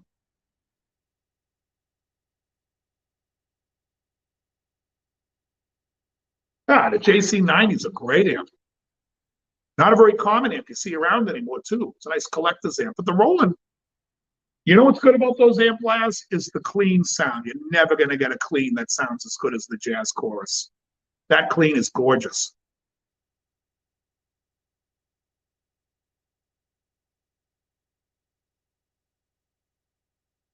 And that's one thing, because the tube amps generally are harder to clean up. I mean, even when you hear like a Fender clean, it's not as clean as you think it is when you put it next to a Jazz Chorus.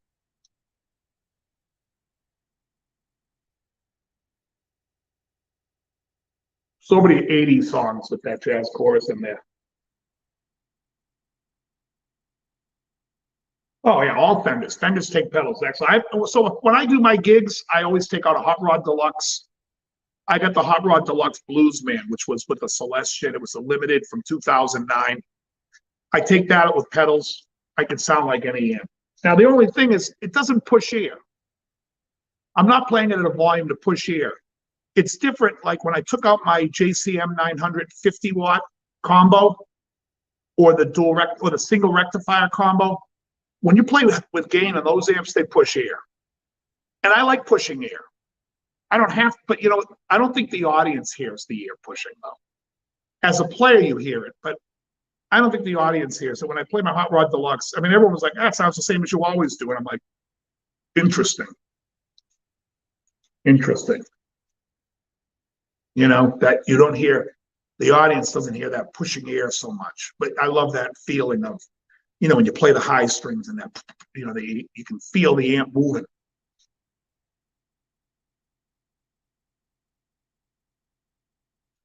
I tell those young players, if they've never played a loud amp, play a half stack, because you will learn how to control the monster. You got strings ringing everywhere. You learn how to mute properly. You learn how to move the volume knob. You learn a lot of, it's going to school. And a lot of kids, they just jump into it, and that's why they're using fucking noise gates, because they're like, oh, and that way everything stops when they stop playing. It's like, well, you're using that, but you've neglected the technique of controlling the beast, because you can't control the beast. You have to learn to control the beast. I recommend to everybody, if you have a noise gate in your rig, take it the fuck out. And if the noise gate is like a noise suppressor or taking some hiss or something out of your chain, figure out what the fuck is causing that hiss and get it out of there. Don't put a Band-Aid on it. Yeah. Yeah, 10-inch speakers are nice. Brighter sound. You don't get that bottom end as much, which I think, too many guitar players are worried about that mid-rangey sound, which I'm not crazy about. When you it's funny, anytime you get mic'd at a gig, they're cutting that out. You're getting mixed in EQ. When you go record, you're recording with an SM57 usually. If you really want to get a nice full sound, you record with a 57 and some type of ribbon mic on that speaker. You'll get a nice balance. But for the most part, that 57 is not picking up all that fucking boomy bottom that you think you're getting in that, it's frightening the sound, really. I'm in the garage RL. Look, There's outside. There's my list.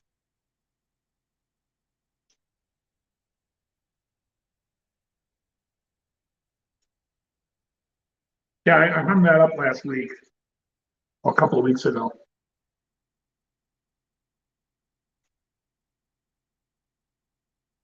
What's going on, IRL? Any more news on the any more news on the poker shit? Any new videos come out on the cheating scandal? Nice little ash this thing's holding on to. So far we got the I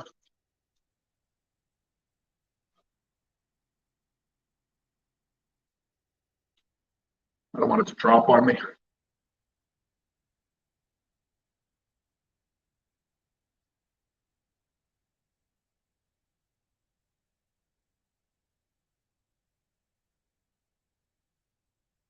Okay, Dwight, no worries, my pleasure.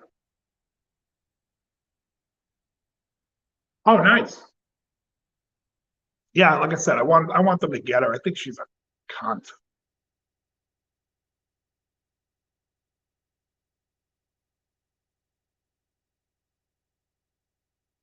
Oh yeah. Yeah, I'm not going to do this anymore on my guitar channel. So everyone, if you can, go to my cigar channel.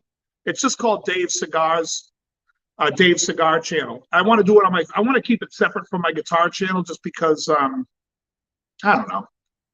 I have too many cigars. It's like not everyone smokes cigars, and it's just whatever.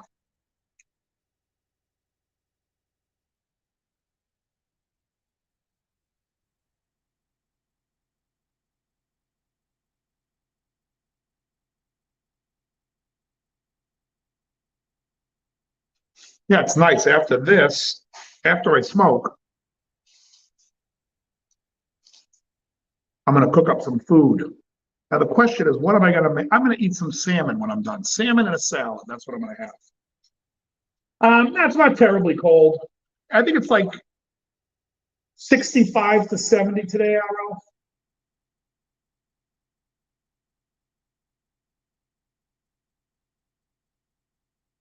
Oh, Colombo. Well, Colombo always smoked those little, like, you could tell him, like, the cheapies, maybe you'd like one of quality for a change. Um, he always smoked those little, what looked like Gasha Vegas or El Productos. Yeah, Schwarzenegger always smoked the cigar.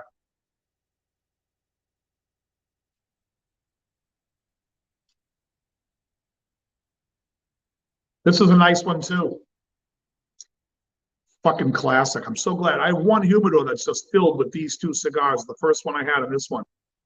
One of my three. I believe they've been trying some new whiskeys, including the Jefferson, the Basil Hayden's. Good stuff. Yeah, Basil Hayden Toast is a good bourbon. I don't drink Laz, and especially since I've been doing this whole fitness thing, it's not even a thought because just not in my wheelhouse.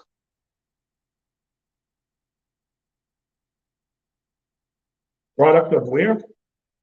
El Producto?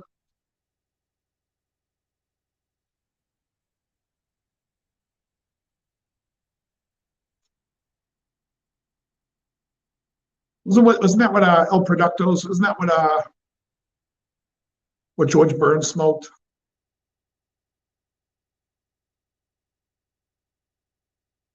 Yeah, I eat salmon every day. I try to eat like 4 or 5 meals a day, so salmon's always one of them. Salmon's fairly cheap for like $20. I get probably like 7 meals out of it, and I'll have to run to the store tomorrow to pick up some more because today's my last piece that I have out of the last batch I got. And I always make it Cajun style, which has paprika, but not too many other peppers. I'm off nightshade stuff, so I don't really.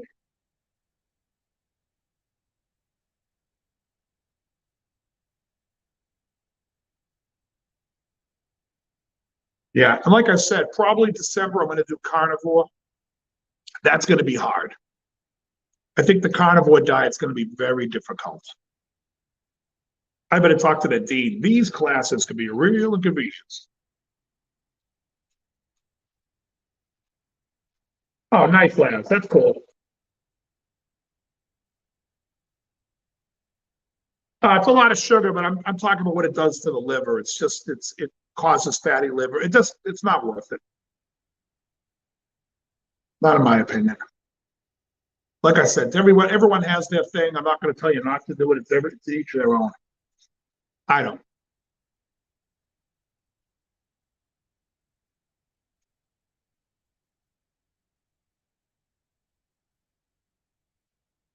I don't know too many people though that stopped drinking and said their life got worse. That's all I'll say about it.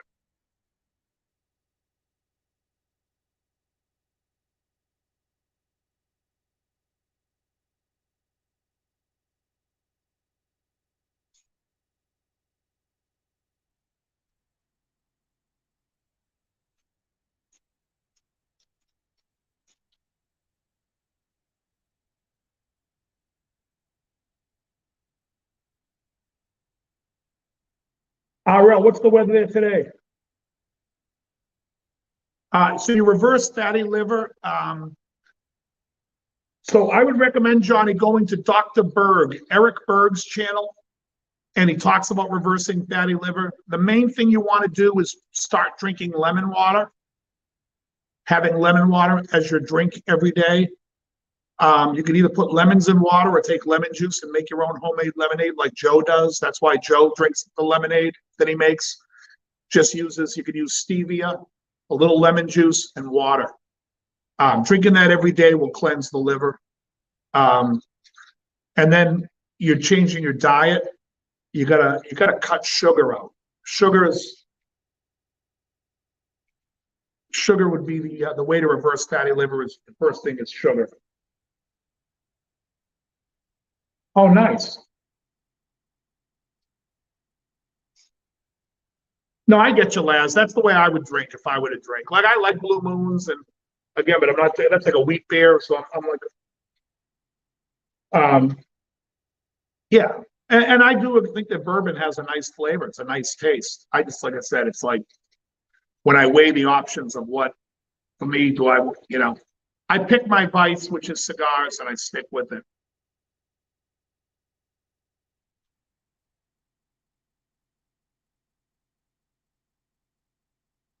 That's all. Yeah, sugar. You got to get rid of sugar out of your diet, and then you gotta and drink lemon water. Like I said, watch Dr. Berg. He goes into all the different things and what you could take and supplements you could take, but you could easily reverse it because he had a bad liver, which is why he's so strong on the liver comments. Um, well, beer is just filled with a lot of the things it causes. It's sugar, it's wheat, it's gluten, it's everything that your fucking liver has to work at. It's really, you know, it's one of those things when you see somebody that has a really healthy liver, they're like someone that can eat whatever the hell they want. And they never put on weight. And when you start taxing the liver, you'll stop putting on weight. And if you're putting on weight where you didn't put on weight before, it's because the liver is getting taxed and it's getting fatty. And that's the cause of it. And the only way not to cause it is to stop whatever's giving you liver fatty liver and reverse it and clean the liver. It's Boston accent. Now, I guess that guy Steve from Boston has got a music channel. He doesn't live far from here. I think he's the next town over. He used to work at a music store that I used to be friendly with the owners back in the 80s. But I don't run in his circles. Although Krellbar is friendly with him. I haven't seen Krellbar in a while, actually. I talked to his brother John, I think, more than I do him.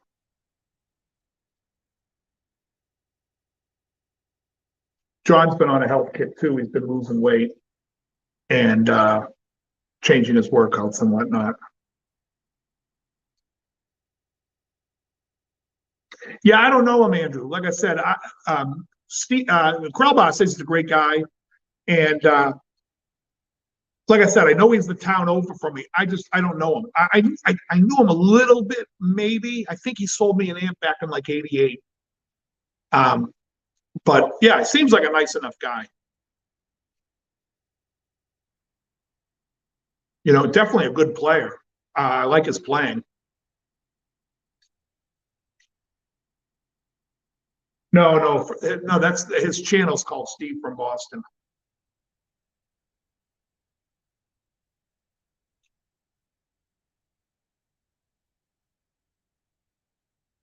When actually he lives that way, Boston is that way.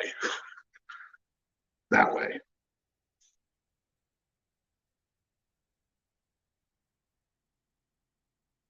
Okay, Laz. Yeah, I haven't seen him in a while. Sometimes he comes down on Tuesday nights. He didn't come down this Tuesday. He messages me, I want to say, like he's on the show, but he wasn't on last week. Usually he'll message me on a Sunday and say, hey, are you going to go to the White Ash? Even when I see him down at the White Ash, like there's a large group of us there. So sometimes I'll sit and talk with him for a few minutes or his brother, and then, you know, it's like a lot of people. So it's great. It's a great group of guys we all hang with there. Yeah, New York's great.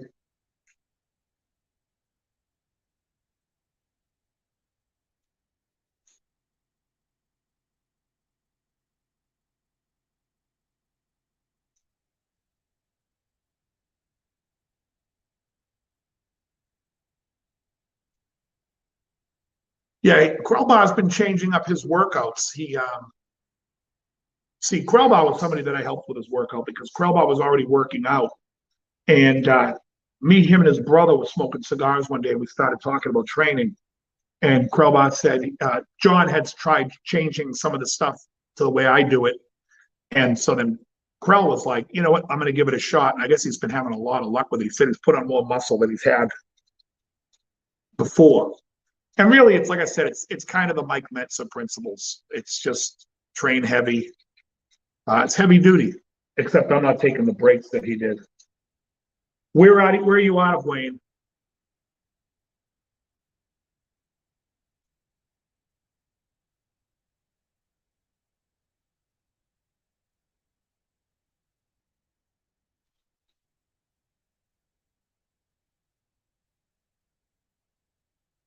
Poker's another thing I watch on YouTube. When the scandal happened, my brother sent me the links, and I was watching all the poker scandals that were going on. That's interesting. I don't watch any guitar shit. I really don't. Um, I'm trying to think if there's any music stuff I watch. Sometimes I watch like some Slipknot stuff just because I'll hear a song in the gym when I'm training, and I'm like, oh, and I'll watch the video of them live playing it just to see because I think they're a fun band.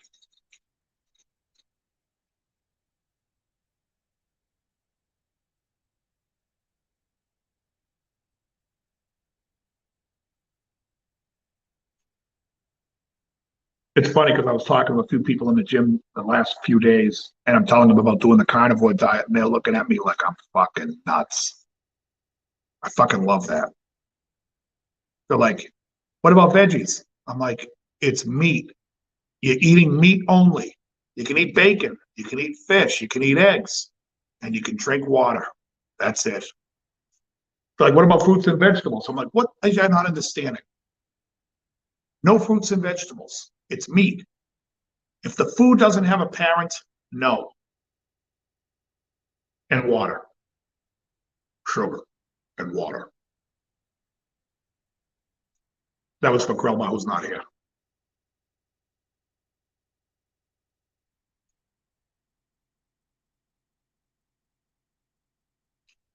60 cycle hum.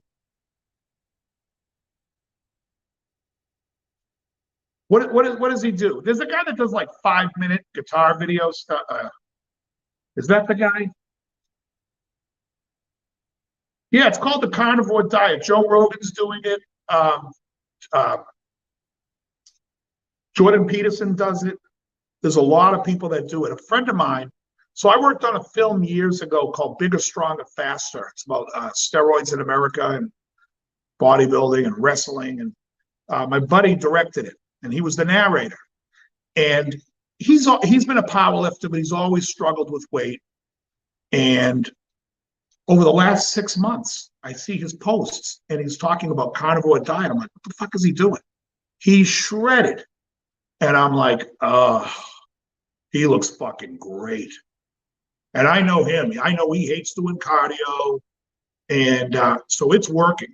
And Joe Rogan said he lost like 7 pounds in 2 weeks and he lost his stomach right away. It was like, what?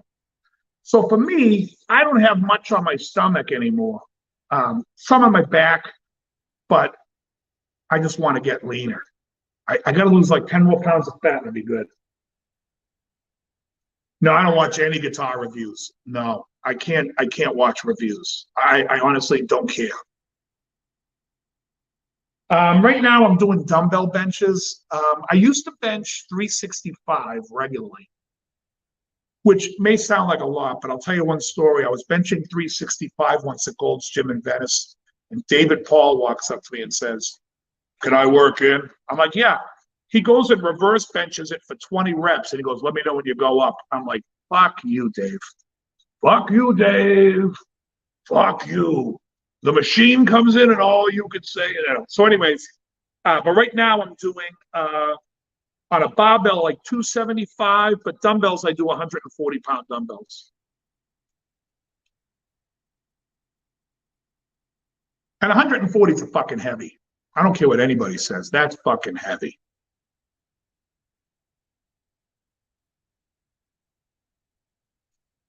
I prefer dumbbells to benching because I feel like benching on a barbell is, I feel like it's a lot of injury prone.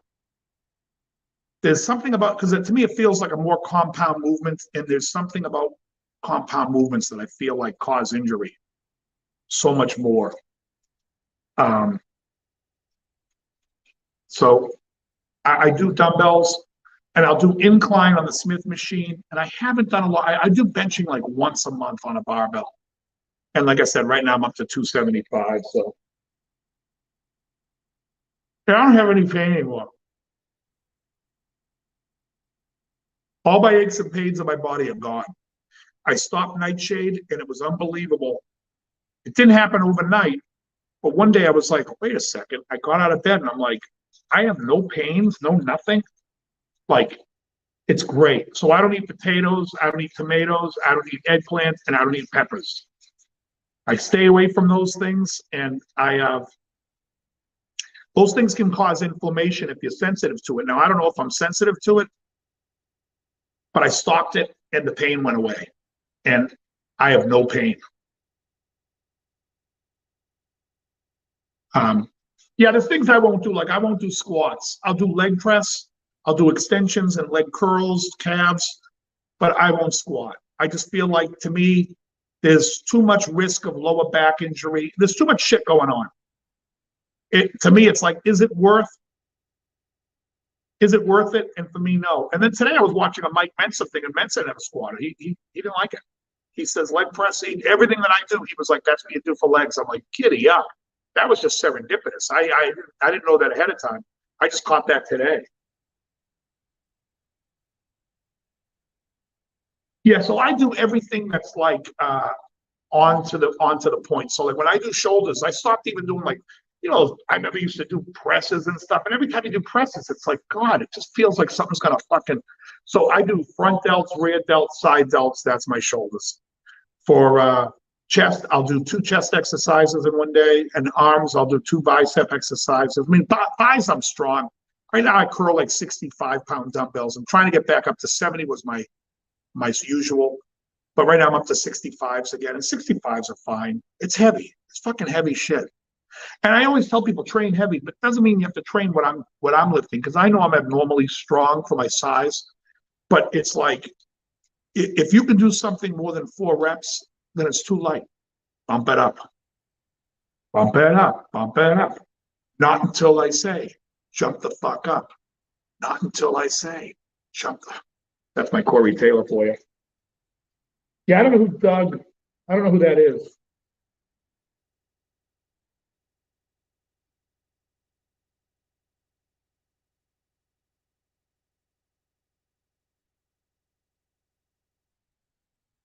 My legs were killing me yesterday. I had a good leg day. On endurance leg day, which is light leg day, yeah, my fucking legs get shot to shit. So they got shot yesterday. They were bad.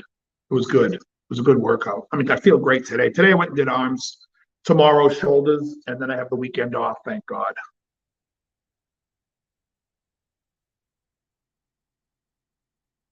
And after every workout, I mean, I'm only working out for 20 minutes, 25 minutes. Then I do cardio. And my cardio is an hour. And you know,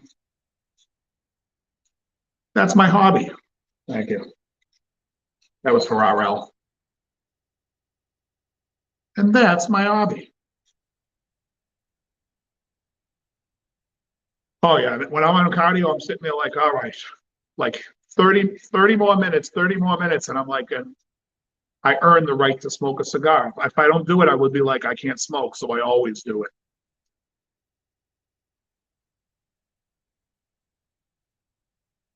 There was a while over the winter when I was doing double cardio. I was doing cardio in the morning, and then I'd go back at like 11 o'clock at night and I'd bang out another hour.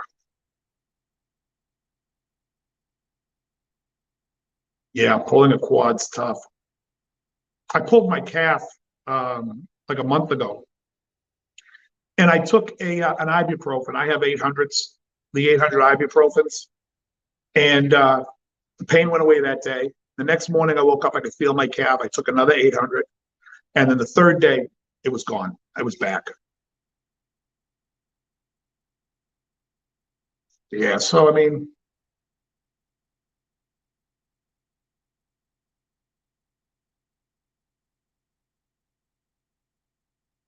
I'm getting it back. I'm getting it back slowly. Like I did a video the other day where I was actually checking the lighting because I was changing the bulbs in my soft boxes. And so I was checking the lighting and I was like, my shirt was off, and I'm like, oh, I look actually pretty lean. Like I'm getting lean, I'm getting there. So I'm like, I did a before and after video. But I still feel like I could put on like 10 more pounds of muscle, maybe 20 more pounds of muscle. But it's just a process. It's like, it's people don't realize, it's like it's well, maybe they do realize it's a lot of fucking hard work. It's every day committing to it. I don't, it's like I don't cheat. I don't have a cheat meal. Every day I'm just you deal with the diet, you deal with it. And I was telling a guy today, I said a guy in the gym, he was like, he's like, I can't control my eating. I said, what's cool is when I smoke cigars, I'm always doing this, putting my hand to my mouth, the hand to my mouth. And I think that kind of satisfies that motion where I'm not thinking of food all day. I'm more thinking of cigars. Like I'll go eat after I eat my salmon. I'll go probably upstairs and watch some TV, and I'll be like, should I go have another cigar? Like that to me is more with and it's no calories. That's the great thing about the Perla Habana wide, folks. There are no calories in this cigar.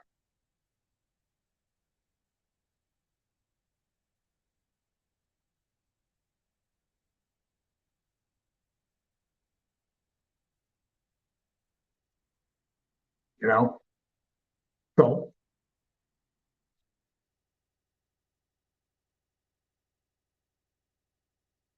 I was in the cigar shop the other day. It was so funny. There's a girl working there, and she's like, "Hey, you have calves?" I was like, "Yeah." She's like, "No, you have calves." I was like, "I know." It's like I'm just saying. I'm like, giddy up.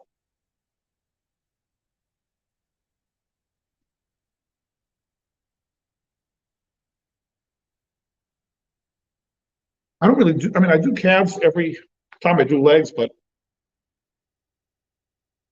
I had a buddy back in the Gold's Gym days, my buddy Jake, whose calves were ridiculous. So I used to do calf workouts with him. Once I got my calves to a certain size, I was like, yeah, that's good. Now they just kind of stay, they're decent. But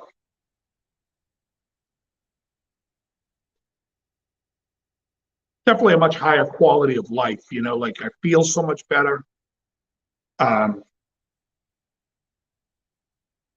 like you didn't think you smoke a lot of cigars when I didn't work out because I almost feel like they make you feel worse when you're not training. When I train and I'm working out, cigars fucking feel great. Like it's a great addition to working out. It just feels good. It's like it doesn't. I don't know how to explain it.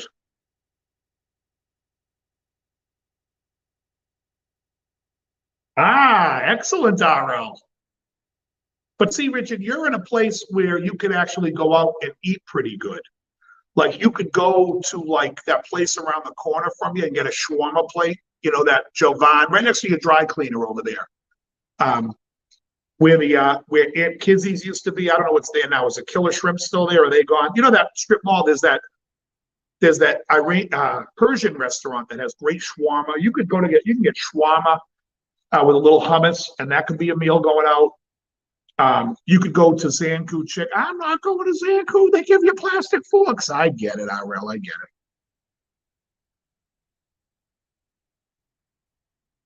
Oh yeah, yeah, yeah.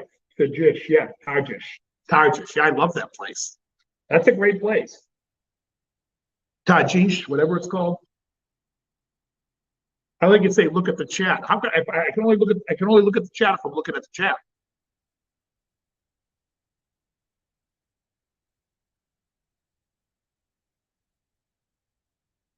But even once in a while, well, I was going to say Paquito Mas. You could get the fucking burrito and just open it up and eat the insides. It would be good.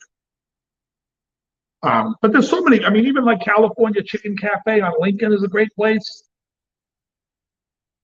Not until I say, jump the fuck up. Not until I say, jump. Sorry, that's my Slipknot live and download bit. Um, yeah, I mean, so California Chicken Cafe is good. The Kookaroo is good. I know it's not there.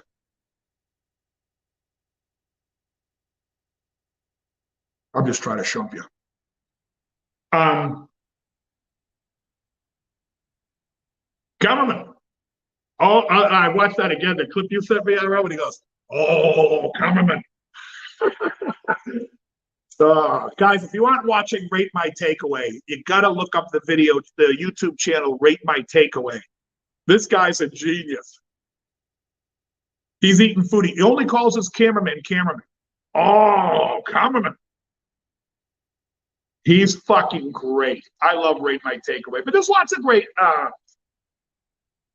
But no, it's better to eat at home. I agree. I eat at home all the time.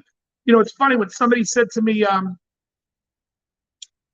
my friend Kim was in town. She wanted to meet me for lunch. I'm like, let's go to the Euro in I forget what it's called, the Euro and Kebab House in Norwood, because I know I can eat food there. It's like I have to pick certain places.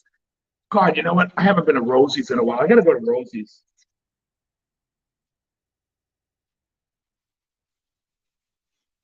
I love. So you know what I love at In-N-Out Burger is the 4x1. 4 meat patties, 1 slice of cheese. The 4x1. Awesome. Chris Healy.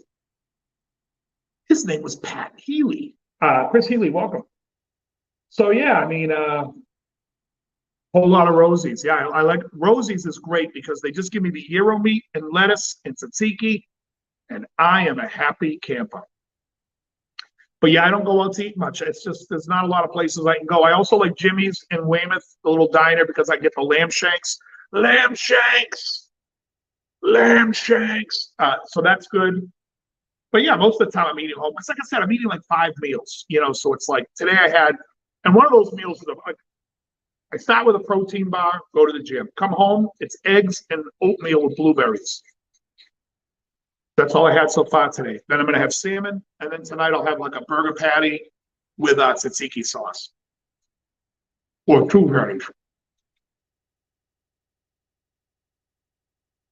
Yep. The cigar's starting to go out.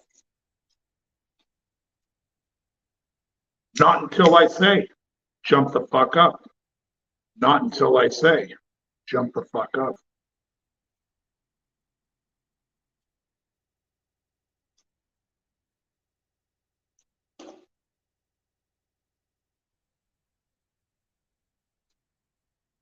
Oh yeah, salmon and eggs is great. Like I said, the thing about being in LA, RL, is you can find food everywhere. You know, here it's like Just imagine this is a cigarette. What can I get for you, sweetie? What can you get for me, sweetie? How about the menu the fuck away from me? There's nothing in this toilet I can eat. Terrible. The restaurants here are awful. But yeah, you can eat so much healthier there. But no, it's good. If you're eating at home, even out there, then your diet, you're tightening up that diet, RL. That's excellent. What are you down now, RL? What's the weight loss?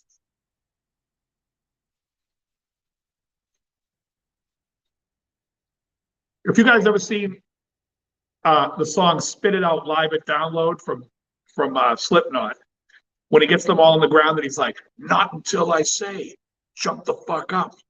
Not until I say." For some reason, I hear that in the gym, and then I'm like, I'm fucking. I say it all day. Getting a 2x2. Also, the thing with In-N-Out Burger, you got to get those fries extra well done with a side of sour cream. Listen, I'm still a fat guy down inside. I know what's good.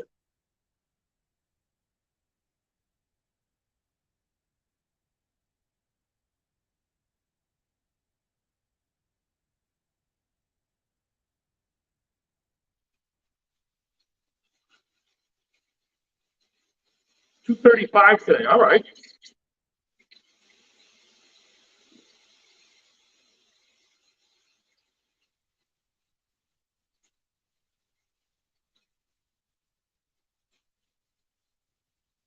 I think you're still typing what you were, or you're looking it up on your phone.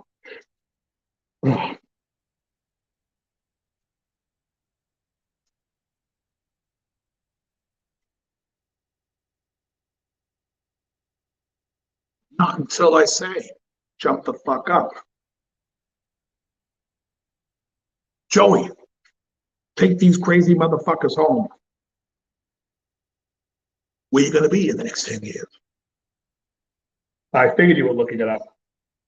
Oh, you're skipping the fries. All right, very good. You know, you can get a protein style. They put it on two things of lettuce. You can forego the bun. Then you can do anything you want. Then you go a 4x4, 4 cheese, 4 burgers on lettuce. Or you forego the lettuce and just do it carnivore style.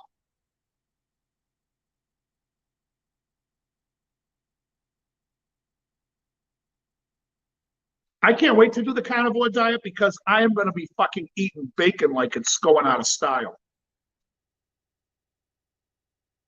On the carnivore diet, you have to load up on fat. You know, because most cuts of meat are like lean. I need the fat. He's got the fat. Dun, dun.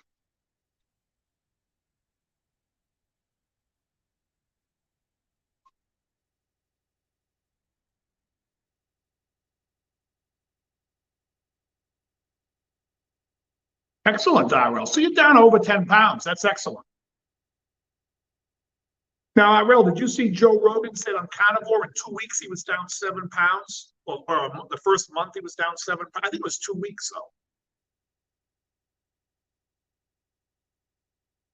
Of course, he said he had explosive diarrhea, but he was down 7 pounds. He probably lost about fucking 4 pounds of water.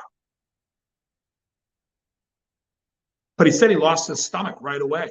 Gut went way down.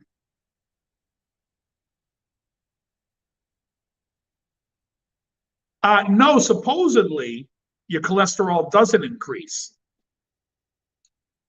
And that, thank you, Chris Healy. You just brought that up, Chris Healy, because it's so funny. That was what I was talking to a guy in the gym today about. I go, I can't remember the other thing they said. They said that saturated fats doesn't have any play on cholesterol. The new finding that the new paper being published by the cardiac, whatever the hell it is, that they don't know shit. Look, I don't know if any of you guys seen the thing on. They interviewed the Pfizer woman in Europe the other day, and they asked her, did you test the vaccine to see that it was not going to transmit the disease to other people before you released it? And she says, no. We tried to stay ahead of the science and with the science. It was some fucking stupid answer that they had no idea whether the vaccine. So the guy was like, well, wait a second. You're making all these places are making the vaccine mandatory and saying that you're doing it for other people, but you don't even know if it's transmittable. So let me just explain to you. The fucking FDA, all these fucking idiots, they don't know a goddamn thing about anything. They don't know shit. From now on, I'm going to go back and read all the papers. Anything that they say was healthy for you, I'm going to assume is bad. And you know what it tells you? That fucking Woody Allen was ahead of his time when he wrote the movie Sleeper. That's what's fucking hilarious. RL, you know what I'm talking about.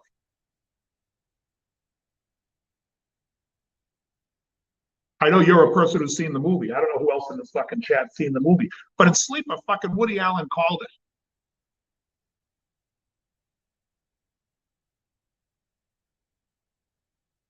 He's like, he's eating steaks, right? They figured out that all that fucking health food was garbage for you. And it's true. It is shit.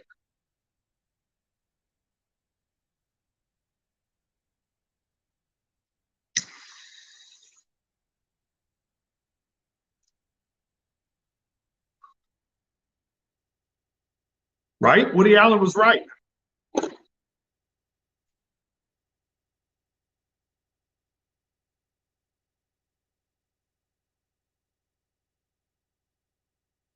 Now, I'm not the first person to say Woody Allen was right. The first person was the guy who was really into the Asian thumbs on the hunt.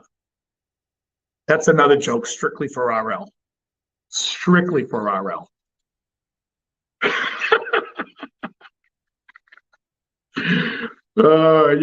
Sullivan loved those Indian thumbs. Fucking classic.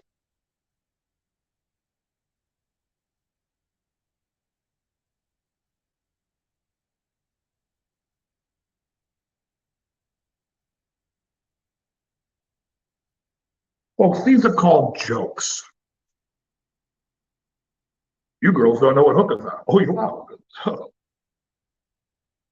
Yes, this is my moment when destiny calls me. This is my moment when fate takes my hand, once in a lifetime. Next thing I'll be doing card tricks, weather reports. You Caldwell, how are you? How you feeling, you?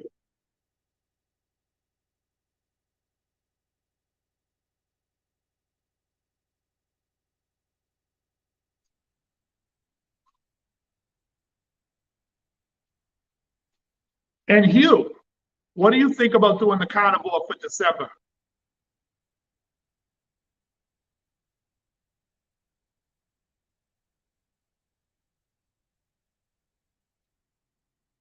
The girl Laura at the cigar place, she was like, "I'll do it, but what am I going to do about Christmas Eve? I have to eat all these." I said, "Do one cheat meal. Who cares? The whole month. You're talking about December 24th. Start December. You'll see. You'll feel so much better." Excellent. Did you watch those videos that I had sent you?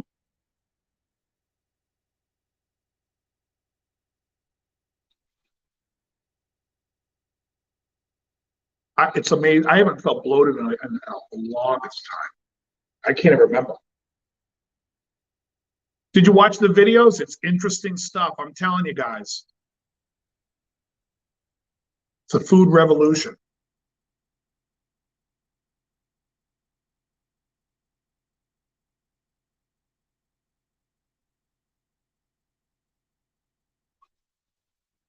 Chris Healy, if you're still here, I just want to tell you a story. I have a buddy of mine, this kid Rick, always in ridiculous shape. RL knows and can vouch.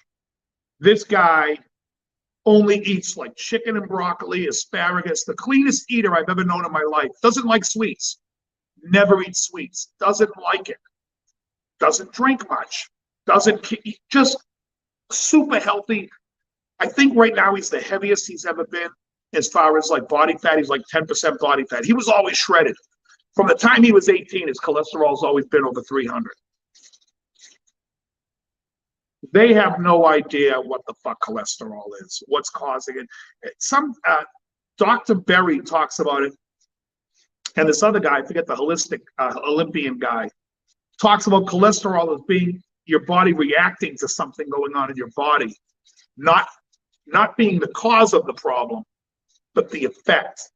He likened it to say it would be like blaming the fireman at the fire for the fire.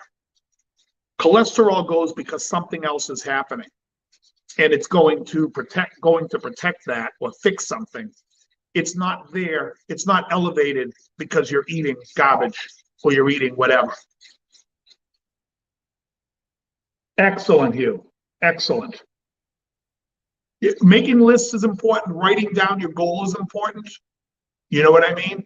And then you got to figure out, it's a long process. It's going to take discipline. And it's that discipline of realizing that if you're starting to, I say this to people, listen, it's like guitar playing. If you're starting it today, a week later, you're a week in. Don't look back. Don't sit there and think, well, let me go have this. No. Keep going. When do you stop?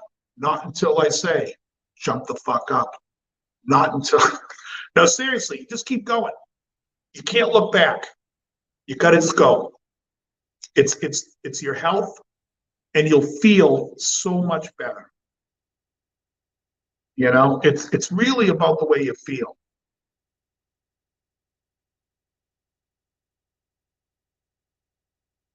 And anybody can do it.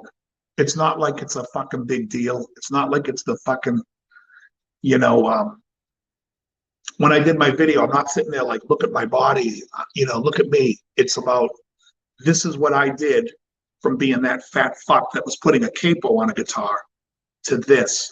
And I did it in a year, and I changed my health. I changed my whole feeling, my whole vibration, everything. I changed it all.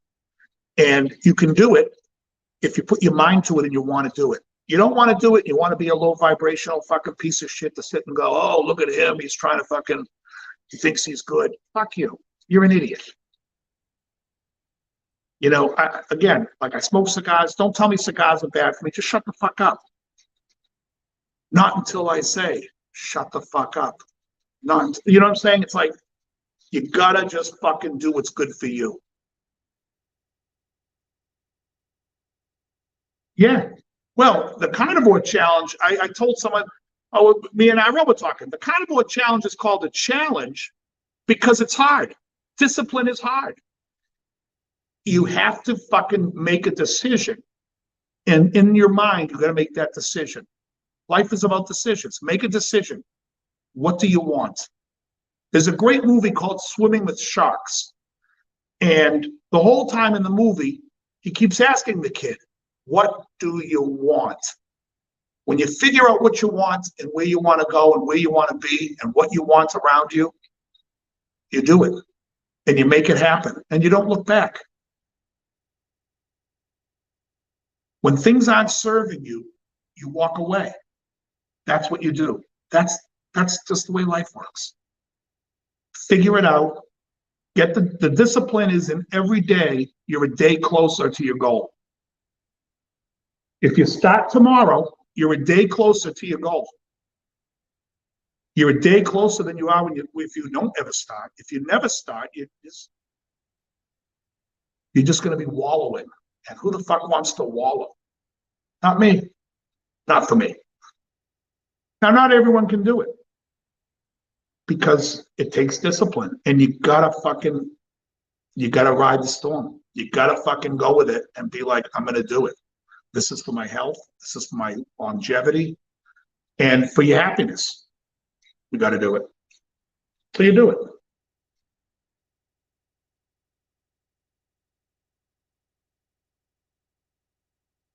When you try to learn a song that's above your pay grade, every day you take a little bit on it, you take a little bit more on it until you get it down.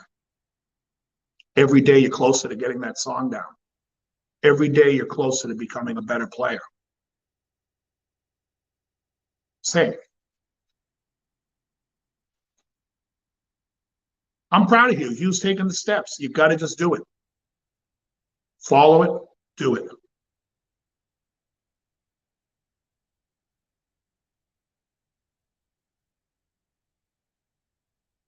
But I tell you, by next year, Hugh, you'll be saying, I could do that fucking 100-mile walk in my sleep. you know?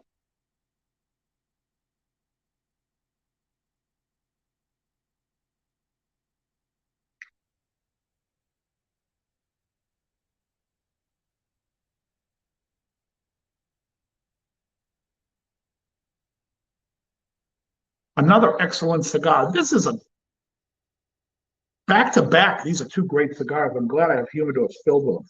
Well, one humidor is filled with these.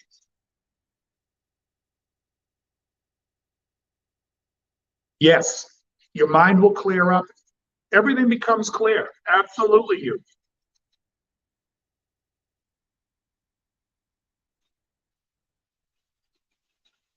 You'll want to you'll want to get out more. You'll want to. It's just it's all good. It's all good. Like I said, you said you stopped drinking. Like I said, nobody ever stops drinking and says, "Geez, I'm sorry I did that." No,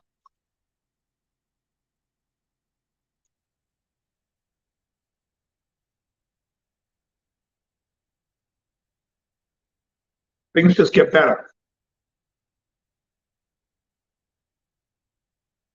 And if I could make 10 people change the way they fucking look at food and eat and fucking train and do whatever and change their life, I'd be fucking thrilled. Just like when I teach a thing on a lesson and somebody emails me and they'll send me a long thing about how they never looked at theory before and now they can finally understand it.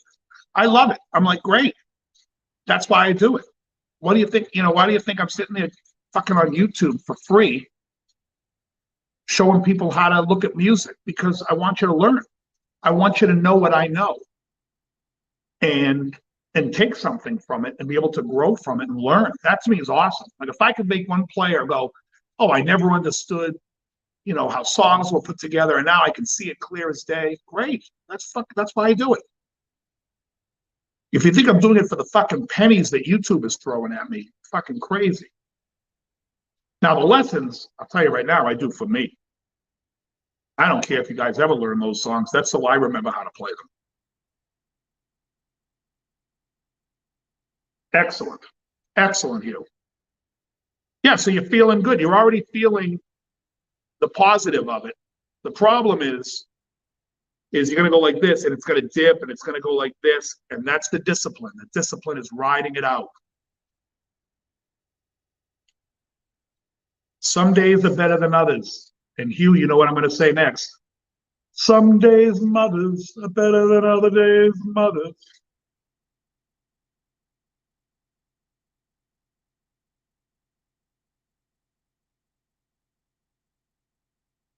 Yeah. You know what I never understood is like when I diet, like in my fridge, there's like ice cream that I had in there. And my sister was over the other day and she was like, "Whose ice cream is this?" I'm like, "Oh, there's ice cream in there?" "Yeah, it's probably mine." "Is it the cannoli?" "It was cannoli, like whatever." I go, "Just throw it out. I'll never eat it." I don't care that it's in there. Like, I'm not that person that looks at it and was like, "Oh my God, there's cannoli ice cream." It's whatever. I don't give a shit. I'm glad you.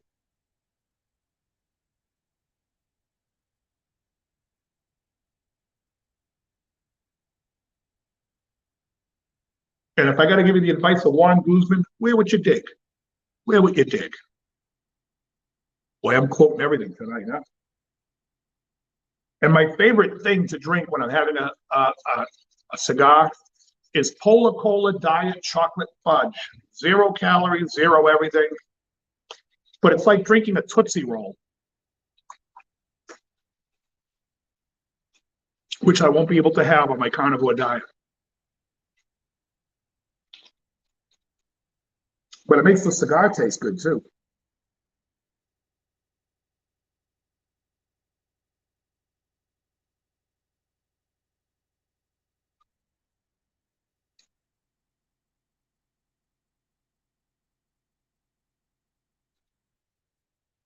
Not until I say, "Shut the fuck up."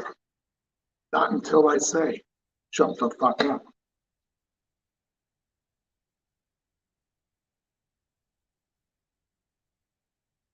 Spit it out. No, I use the lemon concentrate. You mean for the like the lemon juice? I use it. Now, because it's pasteurized, it won't have any vitamin C, but I take vitamin C. And didn't I have vitamin C on your list? So you take your own vitamin C. I mean, they say like if you use lemons and lemon water, you're going to get 58 milligrams of vitamin C. I take 6 grams of vitamin C a day. That's 6,000 milligrams. You think I give a shit about 58 milligrams? I'm doing it with ease. Lemon, I use a little stevia and water. I use the lemon juice, stevia, and water. And that's what Joe's doing.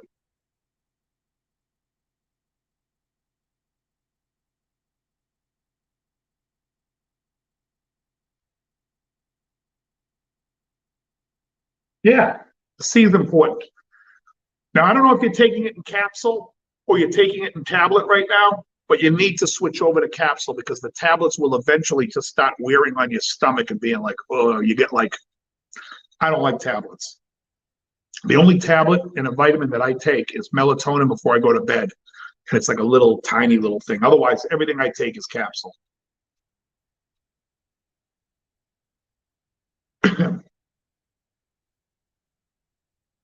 But yeah, the energy levels are up, man. That's fucking great. That's awesome.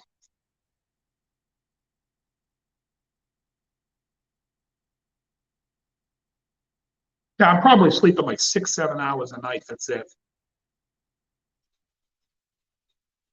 Or maybe 10 or 12. No, I'm kidding. No, it depends. Sometimes I fall asleep. Like I fall asleep around 1 and I'm waking up about 8. So 7 hours.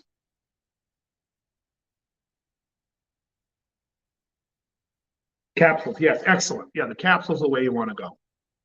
And I don't know if VitaCost is out there. I don't know what you use for online. I just buy everything online. It's easy. I have a I have a list. I order it. It comes to the house.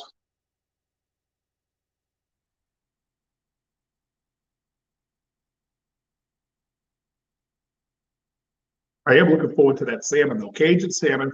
And then what I take is I take romaine lettuce, a little bit of cotija cheese because I love it. It's like it almost acts like salt. It's great. And then I douse it in olive oil. And whatever olive oil is left in the bowl, I drink.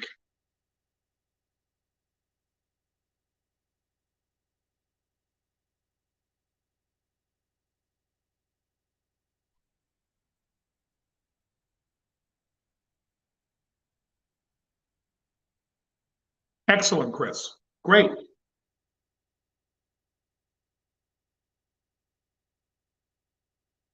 I'm telling you guys, all this translates to everything. Everything you'll do. When you play guitar and you practice, you'll start to practice better because you'll be like, well, I can take little by little and do certain things. Like I said, when I was teaching my friend yesterday in his lesson how to pick, it's a lot of work to take someone who's been picking their whole life a certain way to change the way they pick. But it's something he wants to do, and we take it little by little. And I'm sure today he's a better picker than he was yesterday when we did it. And every day that he practices it, he'll get better at it. You know, um, which is why people who really know me well know that I hate the word talent because I don't really believe there's such a thing as talent. Now, if you have a young kid who's really, really quick at learning something, that is a talent. But when that kid becomes fucking great to unbelievable, that was work. And there's work that you do when you play guitar. Like when I play guitar, like I hear people, and I go to my, we did a gig last week, and this guy comes up and he says, I've never seen Stockton Jim. He goes, I've never seen a band like you two. I've never seen a guy that can play guitar like this guy here. Or you that sings and plays piano like this. He's like, you guys are so talented. And I looked over at Jim and I go, yeah, it's talent. Like I worked my balls off as a young kid playing guitar. I practiced, I studied, I tried to figure out music theory on my own. I did it all on my own. And not to say that you should do it on your own. I mean, I took lessons here and there from certain people. Like there was a Berkeley teacher in 2001 or 2000. 2000 that I took lessons from a guy named Joe Stump, who's a popular guy on YouTube, and he's a shredder guy. But I took picking lessons from him for 6 lessons. You you pick up what you need to learn, but you work hard. So at the end of the day, when someone's like, "Oh, you're talented," I'm like, "Oh, really?" Because I fucking work my nuts off. You know what I mean? It's like it's not talent. And so, you don't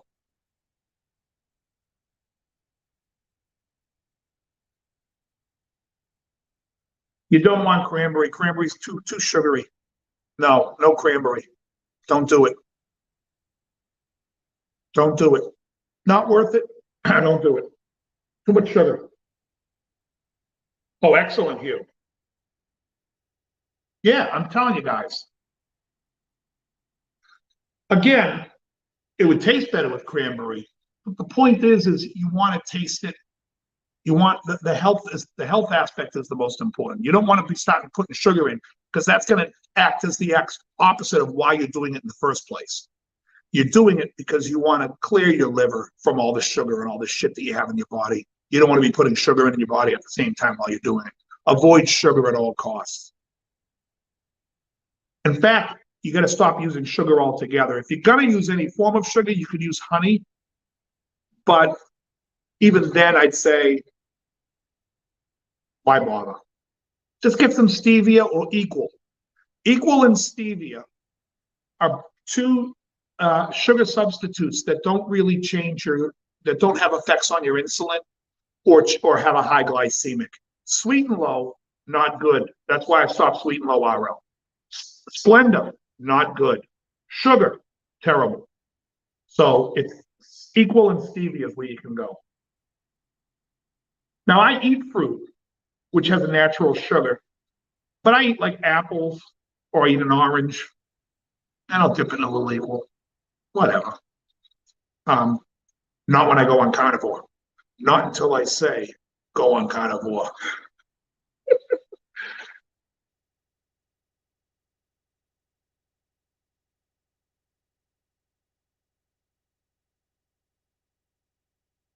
Oh yeah, well it depends on how many cigars I smoke. This was a 2 cigar show, so yes, it's a long one. It's 2 hours 28 minutes.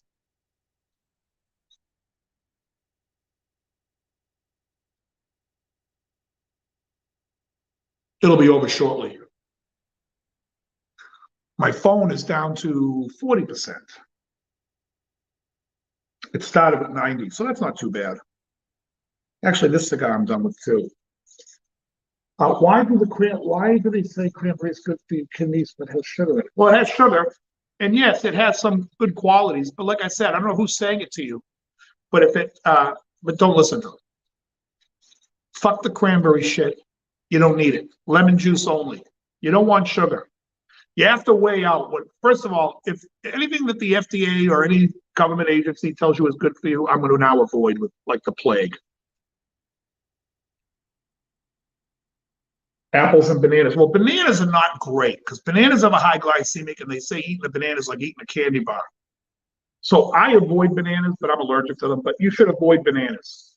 Apples and oranges are okay. Grapefruit is okay. If you're going to have a banana, don't have it all the time. Maybe 1 or 2 a week. But I would stay away. That's all I'm going to say about that. Anyways, guys, I'll see you guys Monday night on the DL show. I have a gig this Saturday, but nothing else going on, which is good. And that's it.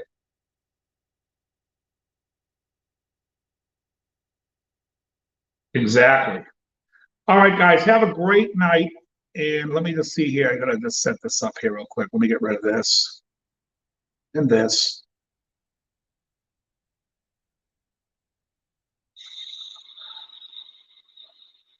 All right, guys, have a great one. And as always, very good.